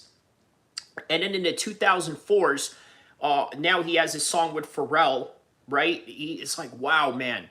You know, so what else? My Boo. How about that? My Boo by Usher and Alicia Keys. Wow, man. It's like as if these songs had just came about, you know, not too long ago. And then obviously 50 Cent was hot during those times as well. So yeah, I'm just trying to give you guys a context of what the world was like back then in the, you know, 2040s. You should listen to the Adnan and not hip hop. Well, you're right. You're right. I do. But what I'm trying to, you know, say, Fresh Melon Juice, as, you know, an online content creator and as a journalist, reporter, or whatever it is that you want to label me, just trying to give context into the world that was 2004. And if you follow baseball, obviously the Boston Red Sox had won during that time. I didn't know much about it. I knew a few guys, you know, in the core that were big time. How do I say this? That were big time Boston Red Sox fans, right? Guys that were from the Northeast. So I remember when they won, you know, and I heard about it, yeah, they were, you know, very happy and glee, you know, about it. So yeah, man, you know, all right, so that is the world of, you know, November 2004, you know, just to put into context. Now let me show you that video one time without the sound, just so I could give you guys a context in what 2004 was like during that time. So there's Eminem, there's Ja Rule, when he was ruling the world, even when 50 Cent was still hot during that time, right? He was sort of like trying to battle back from, you know, all of this. Maroon 5 was a very big band back in the days. Obviously, Clarkson, who else? Petey Pablo, that song with Sierra, and then Tim McGraw, Nelly, that I was telling you guys about. And then this, obviously, you know, had some influence of going into country. And then Snoop Dogg, who's in every era, does something different in every era, and that's that. And then there's Alicia Keys and Usher. So that is the world of 2004 as we know it. So now let's get back to this. November 2004, okay? So what was the world like in November 2004 during that time? Let's go back into time right now, all right? A little nostalgia for you guys. They started to form a picture that they'd gone to various... So during that time, the bombers had gone to Pakistan, all right? Now, what were they doing in Pakistan? Who knows? But I would think training, explosives training, and things of that nature had something to do with it.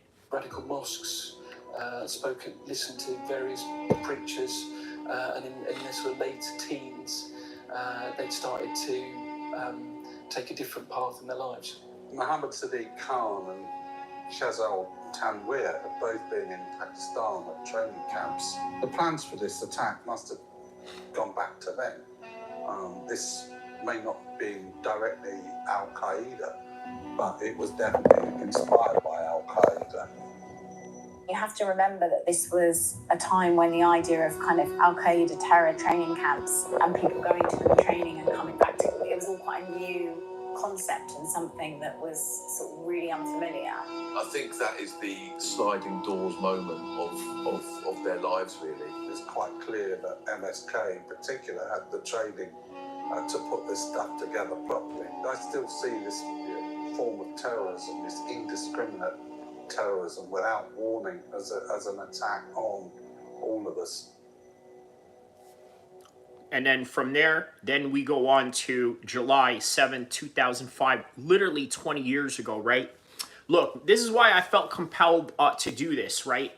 I felt compelled because I love nostalgia, right? I love looking back, you know, just thinking about memories, what it was like back then, what the sound, the smell, the taste of everything around you, all of these things, right? And then on top of that, also the historical context, the history that goes behind it. I mean, all of this just really intrigues me. And yeah, you know what? This is why I'm really passionate in doing this right now and doing this particular content because, man, it was a great era back then, but it was also a very devastating era at the same time. Look, a lot of people always talk about how it's so much degenerate now than it was back then, right? But think about this, as degenerate as it is now, there's less wars than there was back then. At least on the American side. Now it seems everybody's at war. The Ukrainians are at war. The Russians are at war.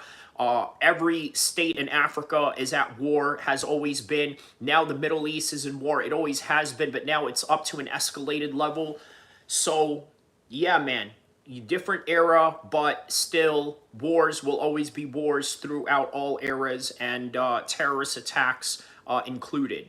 Obviously, there was that terrorist attack that happened in New Orleans, right? So Islamic terrorist attacks aren't in the back, you know, a pocket yet. They're not exactly away. They're not exactly done with, right? It's still going on, and that's why all of this is great to look back and talk about.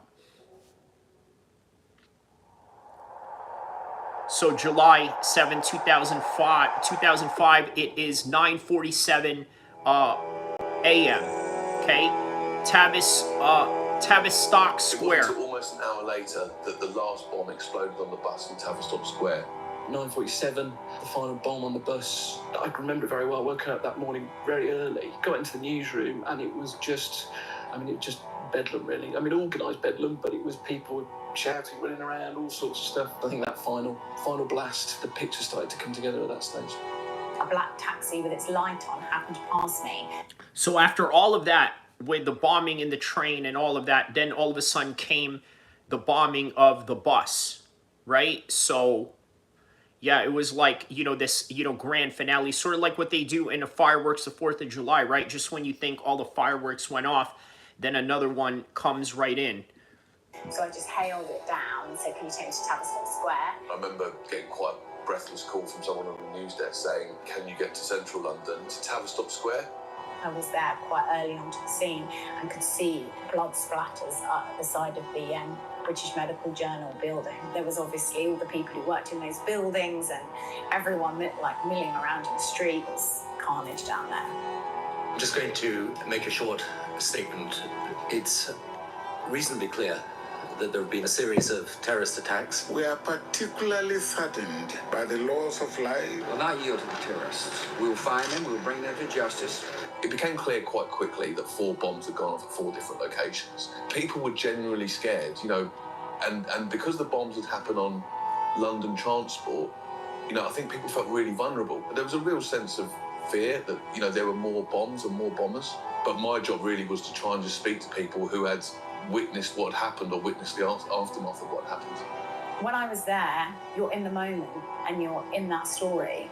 That instinct kind of takes over to, right, I need to find out what's happening, I need to speak to people. It's kind of, you just go into that reporter mode. And even though I was sort of a person myself in the incident, kind of caught up in this in London, that sort of takes a back seat. It began to dawn that there were a huge number of casualties involved, that there had been 4 attacks, 3 at London Underground and 1 on a bus. The city was in a... Now, notice how they have the violins playing in the background, making it really sad. And look, it's a sad situation as it is.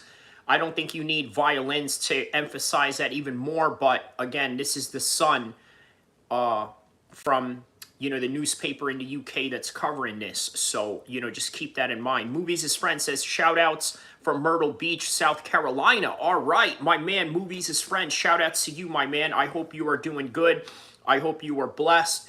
And let me know where you were, or even if you were old enough that back then, or if you have any recollection, where were you when you heard about the London 7/7 bombing, and what was your reaction during that time? Let me know in the comment section below. Everybody around the world that is tapped in right now to this channel, let me know, because there's not a lot of MMA YouTubers out there that are covering this particular thing. In fact, not even MMA Guru, right? He's not covering this. He doesn't want to risk his algorithm being messed with into a different type of news cycle, but yet he lives in London and was probably of a certain age during that time to remember it. And he's not even covering this for you guys. And if anything, if there's one MMA content creator that should be covering the 7/7 bombing, it absolutely should be MMA Guru, because he's from London, but he's not doing that. But it's all good. That's not a hate or a snide towards him in any kind of way. I'm here to do that. I'm here to talk to you guys about that, and we will cover it to the best of our abilities, and also to give you guys a little bit of some nostalgia of what the world was like back then in the mid-2000s. A state of chaos. They were murderers, and you can dress it up however you want. They were murderers. In the space of 30 seconds, I come face to face with what the worst in humanity has to offer in him. By the way, this is the guy who confronted the bomber right here before the bomb had went off. This guy literally lost his legs as that went on. So just to keep that in perspective. And then 30 seconds later, I come face to face with the very best of it in Adrian. And then Graham, the paramedic, and the fire brigade, and all the rest of them. And as long as we've got people like that, they won't win. Okay, so very interesting that he said that, right? Now, I want to get into what it is that motivated these men. Now, I have told you guys it was because of the war in Iraq, the war in Afghanistan, but also, believe it or not, this has a lot to do with Palestine as well. Because many jihadists, whenever they commit an act of terror, it is always incumbent upon them to bring up Palestine. 9/11, by the way, had something to do with Palestine. And by the way, that's the reason why many people are sort of suppressing Osama bin Laden's memo or his letter that he had to America, right? You guys remember they had this little TikTok thing a couple of months ago, or maybe a year ago, where bin Laden brought out his manifesto. Now, I'm not saying that it's right and it's never okay to kill innocent people, but you have to understand these guys had a narrative and they were pushing that narrative for everyone to understand why they were doing this. So I need you to keep that in mind as well. From that day, it was really frightening for people. It was really shocking, this idea that these, normal lads, British lads, could travel down to London and, commit such, callous and evil hostilities. I suppose everyone became acutely aware of the threat that we were under as a country and the potential vulnerability. The thing that sticks in the mind is just how nervous people were using public. Yeah, so after that happened, obviously it made a lot of people wary of using public transportation. Same thing during 9/11. I mean, many people were reluctant to get on planes after that, and it took maybe a couple of months until it got back to its normal routine and normal consumer consumption of people buying tickets and traveling about as they normally would, right? Because it takes a while. It's PTSD. This is literally the goal of terrorism, is to plant fear in your heart and make you think twice about what it is that you're doing, where it is that you're going, and things of that nature. So, public transport, we had to recognise that there was a new threat that we'd never really been subjected to before. What was kind of amazing was, I think there was a real sense of defiance and a sense of, we're not going to let the actions of these people change our lives and, make us afraid. We're not afraid. That's what's always so strange about these kinds of incidents, that they're born out of the most unimaginable evil, but by the same token, you see the most amazing compassion and bravery from the majority of people. Now, what's interesting about that, right? Remember 9/11, and you guys know that New York City is known to have been the most rudest city in all of America, if not the whole entire world. Still is, still was, and it will always be like that. Not because of a particular time era that makes it unique to that of which it's own, but it is because of the environment that is around you. Look, New York, very small, but very big at the same time in terms of population, and then everybody is cramped like sardines into a tube, into a subway. Okay, that's going to cause people to become very agitated, and then on top of that, the traffic, this and that, and the other. I mean, the same thing with LA, right? They have that same concept going on. The thing is, though, after that attack, everybody started becoming nice. Everyone started becoming a lot more kind. Everybody started becoming a lot more considerate of each other, right? They acted as Americans, as a single unit, rather than as an individual force, which, by the way, sort of what is emphasized in our hyper-capitalistic society is individualism, right?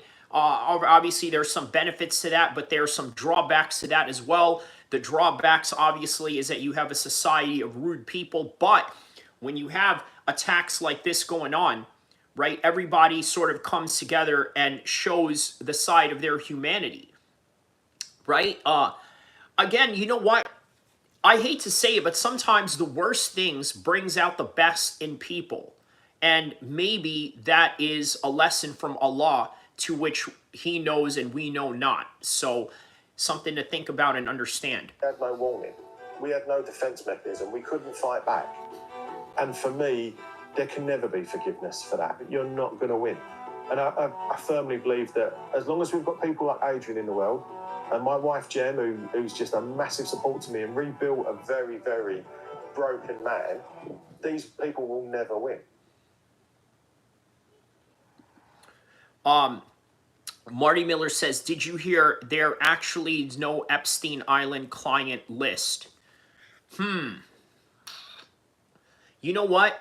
I know a lot of people are leaning towards the idea. I'm going to pin that comment, Marty Miller, because that's important to talk about right now before I get back to the 7-7 conversation. All right, so check out the pinned comment that Marty Miller wrote here, right? This is very important. Did you hear there were no Epstein client list? They just came out today and said that. Yesterday, actually. I heard it in the Myron Gaines podcast yesterday. If you guys listen to Myron Gaines, he's a fellow Muslim brother of mine who's also, well, not also, I'm not a Homeland Security agent, but obviously has served America in some kind of way as a Homeland Security agent. So shout out to Myron Gaines for that one. Very good content, obviously, right? Yeah, he mentioned that, right? I think someone in his chat mentioned that, and he sort of just laughed and scoffed at it. But here's the thing, right? Is Kash Patel, by the way, a guy who is planted by Donald Trump to be in the FBI director's chair, right? Did he have something to do with that? Because what if he saw, oh man, there's my boss right there. There's Trump on that list. Oh, this is not good. You know what? Look, as an FBI director, you can't do that, right? As an FBI director, you cannot hide evidence just because the evidence is damning to a person that you like, and that, in this case, is Kash Patel and Donald Trump. Now, if there is no list, that is possible, because why would Epstein put a list of people that's in there? And here's the thing. He has an island. He's a billionaire. He's got ties to Mossad, Israeli intelligence, and things of this nature. Why would he not have famous people come and hang out with him in his island? It doesn't necessarily mean that they're out there fondling with underage girls or anything like that. It doesn't necessarily always mean that. But it's not to say that he wasn't doing that, because it is a documented fact that Epstein was recruiting young girls from a local high school in Florida and then bring them out to be his masseuse, which is weird in and of itself, and then, you know, just have him travel with him around the world, all expenses paid, and then getting a stipend of, you know, some cash to go along with it. What the hell is Maxwell in jail for then? What is she in jail for? Probably because she was complicit in what Epstein was doing. Now, look, I'm not saying that that it's not true or true over the other. The truth is, I don't know. The thing is, Marty, what I don't want to do is I don't want to be like the majority of Americans or people around the world that feel they have a definitive answer to this when they don't have security clearance, when they're not the ones that are working on the case, and especially if they're not the ones that are, let's say, participating in, you know, in jailhouse security, right? Like they're not the CEO. I'm sorry, they're not the CEO or anything like that. They don't have proper information. It just seems like it's popular to say, well, Epstein didn't kill himself, right? Or unalive himself. Sorry if the algorithm picked that up wrongly. But yeah, you know, it's popular to say that, oh, Epstein didn't unalive himself. Well, okay, let's take a look at the alternative narrative to this, right? Epstein is a multi-billionaire, has everything going for him. He's got all of these riches, all of these private islands. He's got all the cars, the yachts, the mansion, you know, the cars, the yachts, you know, the two hot spots. You know, I'm trying to do a little Biggie Smalls rap to go along with it. But he's got everything going for him. And all of a sudden, now he's stuck in a cell. And you got to think this is very damning for his psyche. So to me, it's like, it is possible that you off yourself. You imagine that? You got everything going for you, and all of a sudden, now you're locked in a cell. Of course you're going to go off yourself, right? But I'm not one of these content creators that's going to tell you I'm definitively 100% right, because I don't know. I don't have security clearance. And if I did, it would be decompartmentalized to the point where I don't even know these things. And even Kash Patel may have some documents that maybe he's not privy to. even as the FBI director. Can you imagine that? Imagine that, right? You're the FBI director and they don't give you all the information that you want, because then there's people that are in the NSA, the CIA, and then there's people that are in the DEA or other types of law enforcement agencies that are conducting investigations that they don't want you to know, even as a president or even as an FBI director in that of Kash Patel and Donald Trump. So Marty Miller says, yeah, but all the circumstances around it and lack of evidence is suspicious as hell. It is. It is. It is. But you know what? I want to bring back to what this CIA agent. I don't know if you guys know him. His name is Bustamante. Let me see. Andrew Bustamante. Okay, let me show you what this CIA agent says about conspiracy theories. Okay, this is very important to understand. Okay, conspiracy theory. Let's see what he says about conspiracy theory. The anatomy of a the psychological of a conspiracy. Okay, so check this out. Okay. Oh, and speaking of Myron Gaines, Fresh and Fit. Okay, this is him on his show a couple of years ago. So very interesting, to say the least. You got a Homeland Security federal agent and a CIA agent in the same podcast. You know what I mean? It's very interesting. Let me show you guys this. You can afford it. Performance, durability. All right, here we In any go. conspiracy, the first thing that has to happen is something factual. Yeah. There has to be a factual something that takes place. Yep. The Twin Towers in this case, did collapse, planes hit towers. and the towers fell. Yep. Fact. Well, then, immediately after the fact, there has to be a gap in information. Mm-hmm. Now, once there's a gap in information, the next... Okay, so Marty, pay attention to this part right here, okay? Because this is what... So I'm going to pin your other comment right here, okay? This right here. Check out the new pinned comment by Marty Miller again. Very important to understand. Yeah, but all the circumstances around it and lack of evidence is suspicious as hell. Now, this correlates to this. Next step is skepticism has to arise. Now, hear me out on this. Skepticism is healthy. Mm-hmm. Suspicion is unhealthy. I like that. One more time for the people. Skepticism is healthy. Suspicion is unhealthy. Mm-hmm. Right? So skepticism means prove it, show me more facts. Skepticism follows a lack of information, which followed a factual event. At this point in time, trained people, intelligence operatives, law enforcement, academics, they will say, I need more information before I make a conclusion. Yeah. Untrained people let their skepticism turn into suspicion. Mm-hmm. And then guess what the brain wants? The brain wants to close the loop. Yep. That's what the human brain wants. We don't like... There it is. This is what's happening with the Epstein right now. Are we closing the loop in our mind? Open loops. We don't like unanswered questions. We don't like open storylines. It's why we watch alien shows and Bigfoot shows. Yeah. Because at the end of every episode, you didn't find out squat, but the next episode, you'll find out something new. So we all tune back in the next week, right? Yeah. So after you have factual events, open in gaps in information, skepticism turns into suspicion, then people start closing the loop for themselves. Fresh melon juice. I'm going to get to your comment in a second. Very interesting stuff on Piers Morgan. They start making up a story that explains the gap of information. Somebody's keeping that information from me. Mm-hmm. Somebody's hiding the information from me.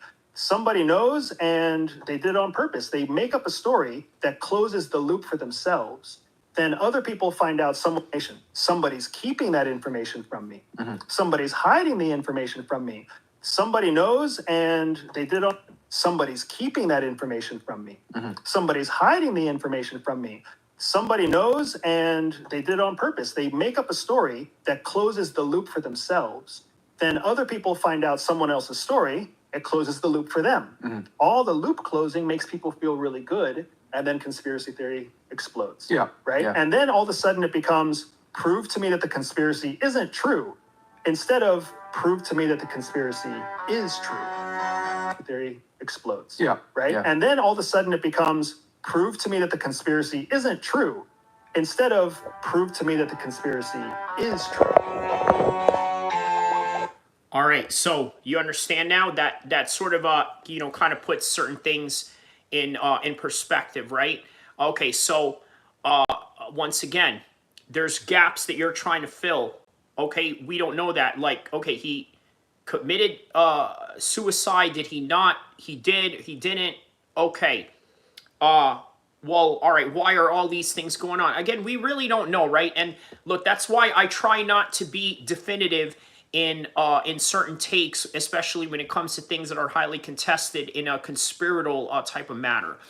Fresh Melon Jew says, Alina Habba on Piers Morgan in February says, and I quote, "It's incredibly disturbing. We have flight logs, information, names that will come out." Fresh Melon Juice says, Alina Habba was given a dream job to shut up. Okay, very interesting. Who is Alina? Who is this person you're talking about? Just so I can have, you know, a proper perspective. Okay, so the counselor of the United States, spokesperson for Donald Trump, a senior advisor for MAGA. Okay, very interesting. Okay, so, all right, okay, wow, from New Jersey. Okay. The advisor currently serving as an acting U.S. attorney for the District of New Jersey, as well as counselor to the president in second Trump administration. Okay, so she's a Republican. Okay, very interesting. Okay, and she's of Iraqi ethnicity. Okay, but she is of a Catholic origin. Okay, very interesting. Very, very interesting. Okay, to say the least. All right, so moving on with the 7-7 situation, right? Let's hear from the person that was there. Who is this person that we are taking a look at right here? So I was standing next to the bomber 7-7 terror attack 20 years later on. Okay. I didn't want to be bold any longer. Next week will mark the 20th anniversary of 7-7. So this was 1 week ago. They had already started, you know, getting ready to, to have this being talked about. So, all right, let's hear this right here. When bombers struck London in one of the worst terror attacks in UK history, 52 people died. And most so very thick Scottish accent. Very, 20 years ago. And 700 were injured. Well, Thelma Sober was one of them. She had to learn to walk. Okay, so this is the one of the victims that was involved in this right here, right? That was involved in the 7-7 bombing. After losing her leg in the blast, and now, in a new documentary, she's reflecting on that terrible day. What a wonderful way to combat something so unbelievably hellish. And Thelma, I'm glad to say, joins me now. You were supposed to be on that. So she lost her legs, and she says that she wasn't supposed to be on that legs. Again, look, this is what I'm telling you guys right now, right? You know, a survivor's guilt or remorse, or survivor's guilt and all of that, or feeling like, oh, it should have been me, or, you know, maybe if I didn't. Look, always remember, it is God that has written what has already happened to you, and sometimes that's just really the best way for you to have peace amongst yourself of how you can cope with these particular incidents around the world. Train that day on that underground train, you were supposed to be off, but if people cast their minds back, we just won the Olympics. Absolutely. London had just won the Olympics, and you were very much part of that. Absolutely. So you had to go to work that day. Yes, well, I spent 3 years of my life contributing to preparing the bid to stage the London Paralympic and Olympic Games here, and only Ken Livingstone thought we would win, so I promised to spend. Okay, so what's ironic and crazy about this is that she was supposed to, I believe, become one of these committee people that was hosting the Paralympics, and then she becomes paraplegic herself, which is insane, right?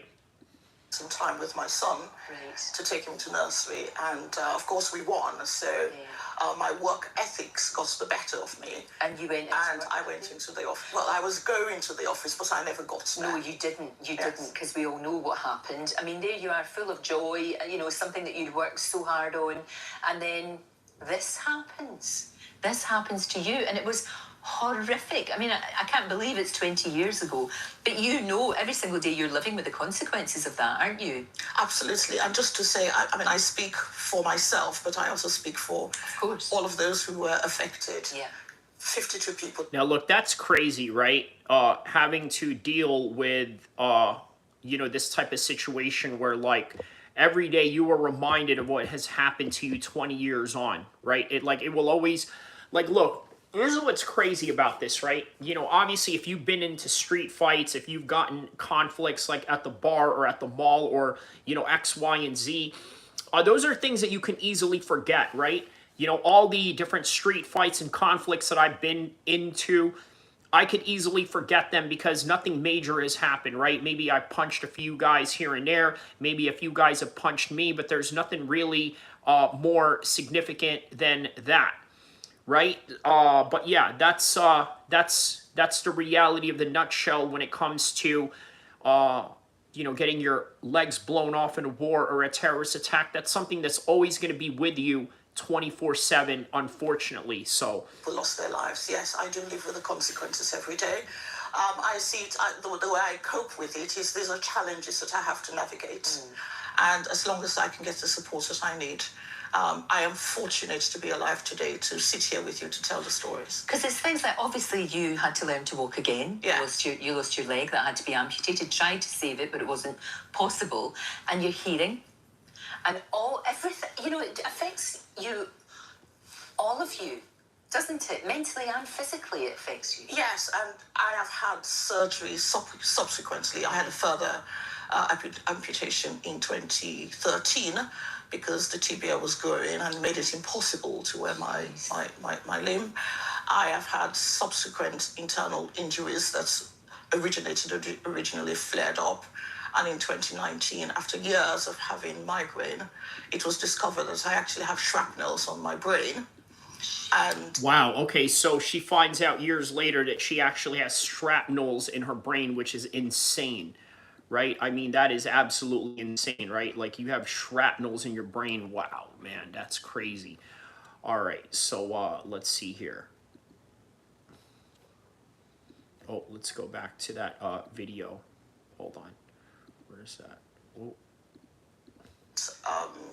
My brain is slightly submerged. There's a very slow leak. I have to have high definition scan every year to be monitored, and that in itself comes with horrendous. risk. That's absolutely horrendous. You were so close to it, though. It's a miracle you're here, to be honest with you, isn't it? Absolutely. It's something you must have asked yourself afterwards because when something like that happens, I remember you saying that you were kind of like thrown into the air, but you had no idea. Of course you don't, what it is. No, I was told subsequently by the police following investigations that I was actually standing next to the bomber. My God. And they've... Yeah, so apparently she finds out later that she was standing next to the bomber, which is crazy. Asked me several times, do you remember? And I said, no, I was in the Olympics world. I was reading the bid book. I'm thinking, oh my God, how are we going to do this within 7 years? So I had no idea. I was aware of people around me, but not aware at all. And you know, we got to Liverpool Street. I tried to send a text to my PA. We had PAs at the time to say, I'm coming into the office, arrange meetings for me. And then, of course, there was a flash, lighting, lifted up the air, circling around, heard screams from a distance. And when I eventually woke up, I found myself on the train tracks underneath. I don't know how you managed to cope with that, but not only do you cope with it, you are a survivor. That's the thing about you. You're not a victim, you're a survivor. Absolutely. And I think that's really, really important to make that distinction. But you've also helped, as we saw there, you've helped so many other people. You've used... Now, look, that's an interesting language use that they're expressing here, right? You're not a victim, you're a survivor, which I think is really important for people to understand. Look, victim has such a negative connotation behind it.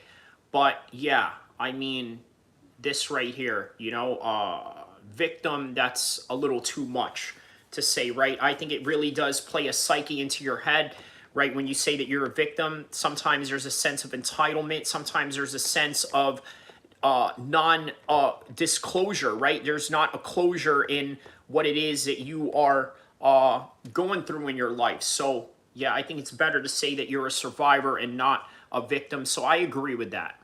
What has happened to you in a really positive way, which is extraordinary in of itself. but the way that you've managed to help others to get through this and to stop it happening again. Absolutely, hope, determination, and resilience. Fresh Melon Juice says, I'm a survivor, not gonna give up. I'm not, okay, yeah, from a Beyonce song, got it. And to some extent for me, defiance. Yeah. Because I want to show the terrorists, Fresh Melon Juice says, okay, he keeps on, with the Survivor song. Those who are I'm sure she's probably played that a few times in her playlist, the person that you're hearing being interviewed right now. of attacking our country, that we will stand shoulder to shoulder with everyone, community, government, and we will fight against terrorism. We will. He says, no, no, not a song. These are my own words, original. Well, let's see if Jay-Z's lawyers have something to say about that. Never be defeated. No. And for the lives of the 52 people who, in a reckless, senseless attack, lost their lives, I will never give up. We will now, never. look, what's crazy about that is there's 52 people that died in that, right? I'm not saying that that's not a big number. I mean, one life is, a big number in and of itself. But what I'm saying with that is, if you look at 9/11, there were thousands of people that died, right? Afterwards, they really made strong countermeasurements to combat terrorism in any kind of way, shape, or form, right? So now, it seems that the numbers of terrorism seems to be dwindling in terms of the casualties that they are causing, but still understand that, one is one too many. Give up. I love that and I will spirit. continue to speak up. Yeah. And it's also important that society remembers, because as you said earlier, we live with the challenges and support. I don't know any survivor or any family of the bereaved who sitting at home feeling sorry for ourselves. We are not. But it's very important that we receive the supports that we need, not just in the immediate, but in the medium and the long term, to help us to continue and to contribute to society. Yeah, it's about recognition, isn't it, as well? I mean, we mustn't forget, ever, what happened. And it was... Well, here's the thing, right? They're saying that we must never forget, but it seems all too forgotten, right? I remember last year, a few of my London guys, they posted something about, the 7/7 bombing. They said something like, man, I can't believe many people sort of forgot about this. This is something that's not really remembered. And look here, even in the United States, this isn't something that's happening to you guys. So maybe there's a lot of people that may not really, care or be cognizant or, somehow think that, any of this is, important. I mean, especially 20 years later, right? Which is crazy to say, now that was 20 years ago. And then 9/11 was what now? Like 24 years later, which is, just crazy numbers to think about. Like that's, a lifetime in a whole person, a whole adulthood, a whole childhood turning into adulthood, right? Kind of puts that in perspective. 20 years later, wow. 20 years later, and then thinking about the nostalgia that was going on back in the days, man, it was such simpler times, right? It wasn't, plagued with this social media world that we are facing right now. It wasn't plagued with these people that have, short attention spans. And, it's just, man, the world has just changed drastically since then. And it's just really interesting to look back at it. So it was so interesting, actually very heartening, Thelma, that in the days, weeks and months after this, people actually really came together. London gets criticised for being, a city where nobody talks to one another and everybody, keeps people... Same thing in in New York, right? It was like that, right? Nobody talks to each other, this, that, and the other. Everybody stays onto their own lane. And they're sort of a little bit standoffish, doesn't really want to talk to one person to the, you know what I mean? Like very individualistic. And then something like this happens. Next thing you know, people come together and you see the glory of people that are, that are trying to persevere through tragic times. Marty Miller says, Elon said Trump was on the logs and now says he's going to start his own party. What a crazy time to be alive. That's what I'm saying, right? Like, looking back in the nostalgia of the mid-2000s, right? Obviously, as a 40-year-old man, I'm going to always look back at that era as a nostalgia because I was in my 20s at the time, and obviously the war on terror was going on at that time, so it was very prominent in the history of the world. To this, to you go from that to this, Elon Musk, right? We didn't even know what an Elon Musk was back then, or a SpaceX, or a Twitter, or any of these things now. This guy who owns all of that is trying to start a party. By the way, keep in mind, as I'm talking to people of the past, to a president in Donald Trump. If you can put that in perspective, if let's say you were a person that was living in the mid-2000s, traveling back in time with a time machine, right? Like, it's crazy to think about. But I really noticed that. I mean, I remember that vividly, the way that people were making eye contact, and it was almost like there was a care there for one another. Absolutely. I mean, I was given a limb that did not match my skin tone. Oh, for goodness sake. At NHS. And it was the generosity of the public. Yeah. That's wow, yo, that's deep. She says that she was given a replaced leg with a skin tone that was not hers. That's deep, disturbing, and really touching at the same time. These were collected by what is now the London Emergencies Trust, who came to my rescue because although I'm a fighter, I did not have the energy at the time to fight the NHS, to give me monies which I used to purchase a limb that matched my skin tone. Oh, for goodness sake, that's I've spoken to people who've come back, you know, soldiers coming back from Afghanistan, and they've had the same thing happening back then. Things have changed, thanks to the likes of yourself. But that, I mean, as if things aren't bad enough, that's just, come on, you shouldn't have to deal with that. Yeah. That's and ridiculous. even today, I mean, okay, people go around, you know, London is a very busy place. I work in London. Of course. And on Monday, I was going to the COVID-19 inquiry, where I represent local government. And I always stop at Paddington Station and go downstairs and get myself a cup of coffee. For some strange reason, I went downstairs, I noticed the sign of the underground tube, the circle. Yeah. I noticed the escalators going down, and I just went into panic attack. Yeah. And I just lost the power on my limb, and I fell. Oh, that's terrible. And passers-by came to my rescue. Good. And somebody with first aid was resuscitating me. I think they thought I'd had a heart attack or something. And they called the ambulance that came.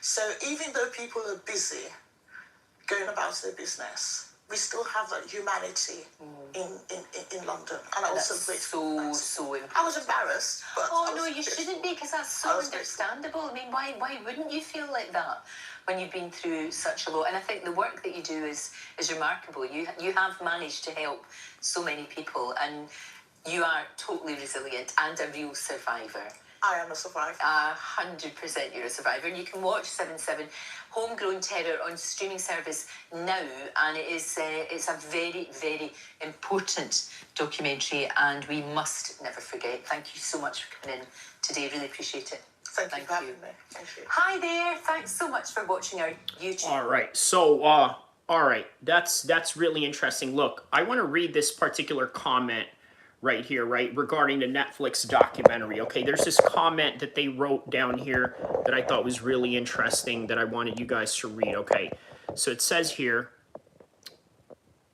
the Netflix documentary is a disgrace. Almost nothing about the suffering and the victims. It was more about pandering to the Muslims in England and their feelings and blaming the British intelligence and police. Disrespectful to people like this lady whose trauma had been every day since then, and many others too. Thumbs down for Netflix. All right, well, this person has a right to say that, but is it true? No, it is not. Let's see what the comment, there was this reply to that comment. He says, this will all come to an end soon. The narrative will change and correct itself, with, you know, the little, fingers crossed thing, hoping that that's the case. So, all right, so let's break down this comment, right? He says that the Netflix documentary is a disgrace. Okay, well, that is a subjective opinion, not necessarily an objective opinion. I mean, there's no metric to measure how disgraceful or how good or bad particular content was, right? It says almost nothing about the suffering of the victims. Well, what about the guy that lost his legs? I mean, obviously he's the main feature of that particular Netflix, so I don't understand how it had nothing to do with the suffering of the victims. And then it says here, this right here really is a little bit triggering to me right here, but I'll read it anyway. It was more about pandering to Muslims in England and their feelings and blaming the British intelligence and police. Disrespectful to the people like this lady whose trauma had been every day since then, as many others, to thumbs down for Netflix. Well, guess what? I'm going to give your comments a thumbs down. How about this, right? Thumbs down for Netflix. Bang! You get a thumbs down on that comment. Not that it matters or anything like that. It's just all symbolic and banter by the end of the day. All right, so... Oh, okay, hold on. No Chill MMA says, even if Musk has good intentions, I'm not going to be down for the America Party founded by a non-American. You know what? I'm going to pin that comment, No Chill MMA. I'm going to tell you why, right? The reason why I'm going to pin that comment, okay? He is right about that, right? What is Elon Musk's intention of being a non-American? Now, we can't say he's a non-American. He's a non-born American. But the fact that he can't run for presidency sort of gives you a little bit of a puppet master feeling towards it, where he's trying to build a party to oppose Donald Trump. Well, not just Donald Trump in his current administration, but in the next election cycle, where J.D. Vance is more than likely going to take over in the Republican side of things, right? So he wants somebody to combat that while playing the puppet master at the same time. So there is something nefarious to that, and yeah, that is something to, you know, really look at with high suspicion. So I don't blame No Chill MMA for saying that. So going back to what I was saying, pandering to the Muslims and their feelings. Look, you got to understand, during the 7/7 bombing, the 9/11 bombing, there were a lot of Muslims that were being targeted, right? And for whatever reason, this person just has an anger towards Muslims where, like, okay, well, we're not going to put that as part of the story. You don't want that as a part of the story, but Netflix has to also talk about that to give you a full scope of everything that is going on around you, right? You got it from the Muslim perspective. You got it from the perspective of the EMTs, the police officers, the people in the NHS. And then you also get it from the people who are Muslims during that time that felt like they were being discriminated against while everybody was in a panic mode. I mean, that's just what you have to do when you are dealing with a situation where, you know what, it is, you know, it's clustered. It's all over the place. You're not sure what's going on. And then on top of that, when you're looking for somebody to blame, the people who actually committed this act are not with us anymore. They died on the spot when all of this happened. So it's like, who are you going to blame for that situation? It just seems like a diffusion of responsibility or a diffusion of blame or blame shifting, because there's nobody really to blame, because guess what? You know, people had already died. I mean, I'm sorry, the suicide bombers had already died on the spot as it was happening. So, you know, that's the reality of that situation. So, yeah, man, not a lot of very positive comments. Now, how about this, right? So, back in 2015, they did a 10-year... If you find it hard to create amazing how about this? They had a 10-year anniversary for that, and now it's intuitive work management platform. Yeah, now it's 20 years later, which is crazy to think about, right? Like, you know, how time has managed to surpass like that in in this 20 years going by so quickly. Wow. Okay. So what else do we have here? All right. So I think that's really all that I have for this particular topic at hand. If you guys want to check out my predictions for Lewis versus Teixeira, I have it on the description down below. In fact, it is right between the 10-minute mark of this live stream. And then on the 47-minute mark, I talk about, 7/7 bombing 20 years later. So 7/7 London 20 years later. Let's edit that right there. And I'm going to do a little bit of a monologue before I sign off, right? Just to kind of put a cherry on top of this particular content that we're doing. All right, so it goes like this, right?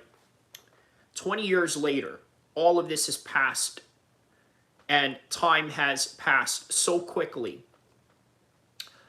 During those days, there was no internet. During those, well, how do I say that? During those days, there was no internet. During those days, there was no social media outlets that were as prominent as they are now. We live in a completely different world now. We live in a world where many people feel entitled, where many people are hyper narcissistic due to social media.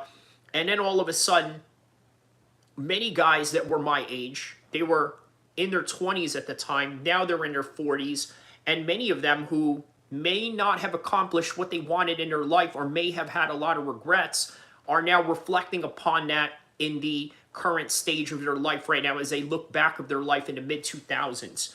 Look, this monologue that I'm doing right now, it's not necessarily about the London bombing, although it is important to bring up 20 years later, but more about the time that has slipped since then and the time that you may not know that you have. You see, these people who tragically died in this event, they had no idea that it was going to be their last day. And also the people who had, well, suffered serious injuries, amputations, and things of that nature, prior to that, they never would have thought that, hey, you know what? I'm going to be in a position one day where I'm going to be an amputee, where I'm going to have half of my face blown up. And then prior to that, I'm sorry to say, maybe some of them may have wasted their time rather than trying to cultivate that time for the positivity. And this is what I want to say to that, right? Time goes by so fast, you can't let it slip behind you, okay? You can't allow hatred, animosity to rule your life in a way where, you know what, you're just going to let years and years down the road pass and, hold on to these things in a very negative way where you don't advance and you don't do anything to progress your life because you're stuck in the past. I know many people like that. So during this time, I graduated in high school 2004, and 2005 is when this happened.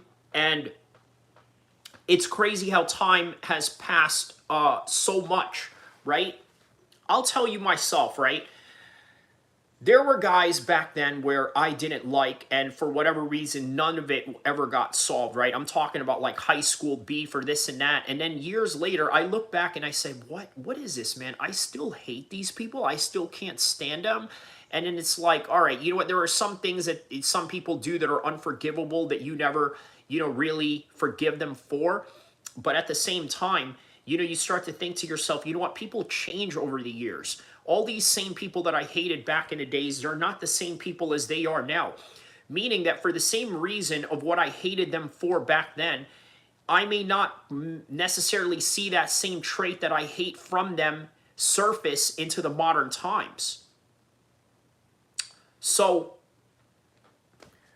try to understand that, right? Make use of your time and make it memorable, make it meaningful, but also try your best. And if it doesn't work out, at least by the end of the day, you tried your best. And that is all there is really to it. So with that in mind, guys, don't forget to like and subscribe. I will see you in the next one. And one more housekeeping rules before I get up out of here. Little housekeeping rules right here. I have a video out right now. 4th of July, famous Crip down in LA. He's a social media influencer by the name of 4Extra, a host in No Jumper podcast, blew his arm off during a fireworks, right? Illegal fireworks, mind you, right? So check out that video. It's on the video section. Literally the first video that you will see. I'm probably going to drop a few more videos today. But in that regard, guys, don't forget to like and subscribe. I will see you in the next one, inshallah.